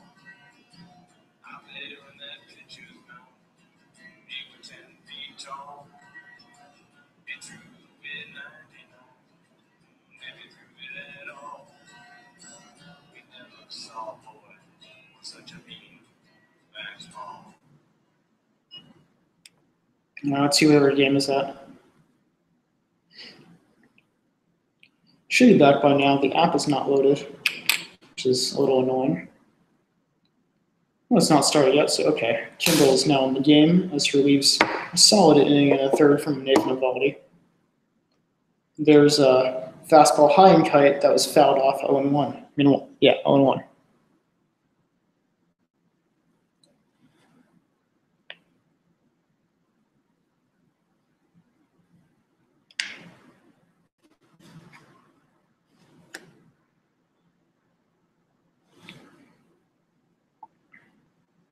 There's another fastball high and tight that's fouled off 0-2.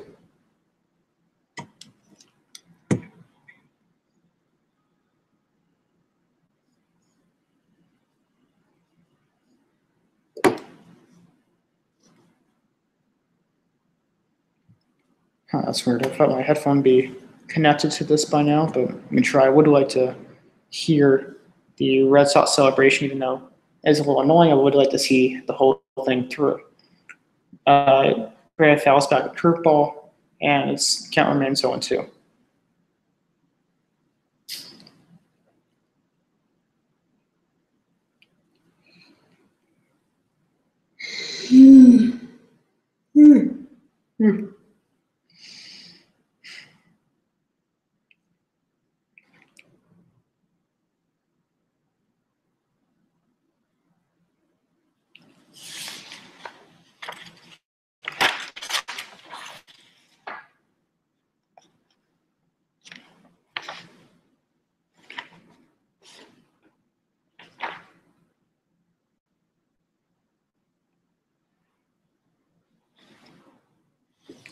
Houston connection was successful. Well, anyway, Chris strikes out at a fastball on the outside corner, swinging, and it's one away. I really would like to hear the end of this.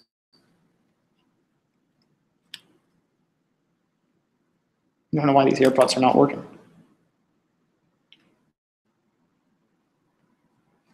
So Yuli Gurriel is up. So he faces off against Trey Kimbrell.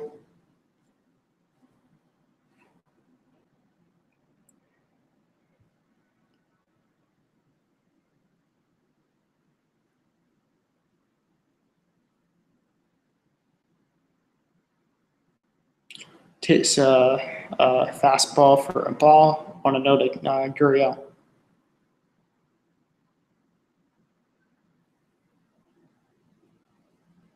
It's really that dead.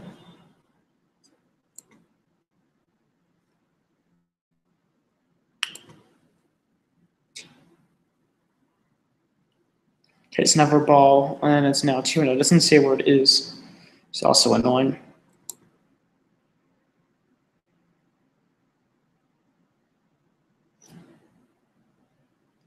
Takes another ball, so now it's 3-0. So this might get interesting. Kimbrell's had some command issues since he's into the playoffs. Actually, also ended the season with some command issues as well, as carried on into the postseason. Kimbrell usually is just so accurate and so good. He's faltered a bit. And he takes 4 Gurriel, that is. And we got a runner on. So I wonder if this will make things interesting.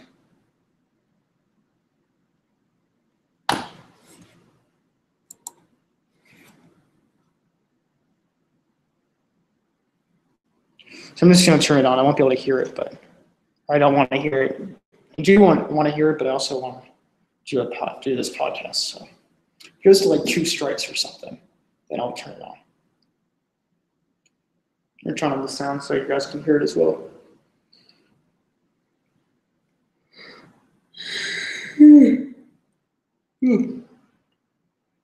One game. Already 3.5 hours. Just hit the mark on that.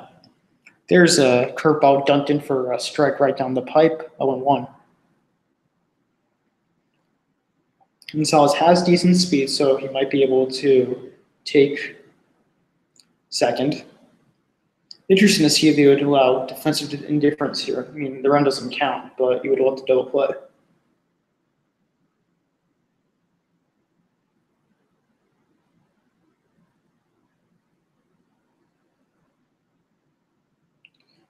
There's a fastball right down the plate, or right down the heart of the plate for another strike, 0-2. And yes, we are back. Cool. Right before that fastball's thrown. Yeah, great fastball by Kimbrell. Moved a bit too. It looked like it did. Yeah, it broke like an average fastball, 4 inches. Kimbrell, before he sets up, has like his arms cocked at the side. It's a for bird. I literally say a bird. One time he was on the Braves, which is the team he originally started with, and won Rookie of the Year with as well. And there he goes with his bird motion. How do you even like get to that point where you think like, this is what makes me feel comfortable? Having my arms out like that. Like, what drives you to do that? So strange. But wow. So Gonzalez took 3 straight pitches for 3 strikes, and Damn. And Cora's yelling at Kimbrel for some reason. Don't know why. Put on the closed caption. But yeah, he took like 3 straight pitches for called strikes, and maybe she's scared, I guess. You hit a home run in the series. I mean, I know you're about to lose your playoff hopes, but still. I mean, at least swing at the ball. But yeah, I guess he just got scared. Or something. Nice curveball right there, 0-1. So the Red Sox are 2 strikes away from clinching a postseason, from clinching the pennant. This Red Sox fan, they zoom in on a kid who's just jumping up and down with joy. Decided to have his team about to make the World Series. That ball's way high, 1-1.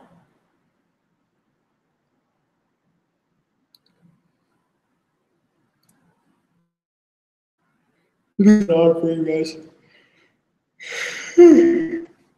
One day.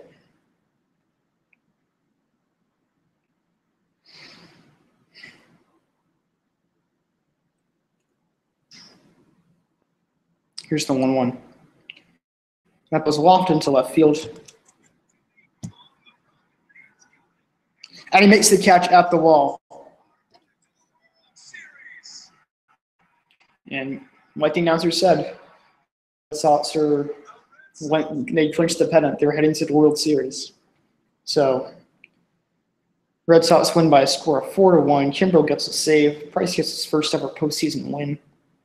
And thank you guys for watching. It was fun to finally do a Red Sox-Astros game, even though the Red Sox unfortunately won. And I'm just going to watch even more games in the World Series, which is a little annoying. But thank you regardless, and hope you guys enjoy your evening.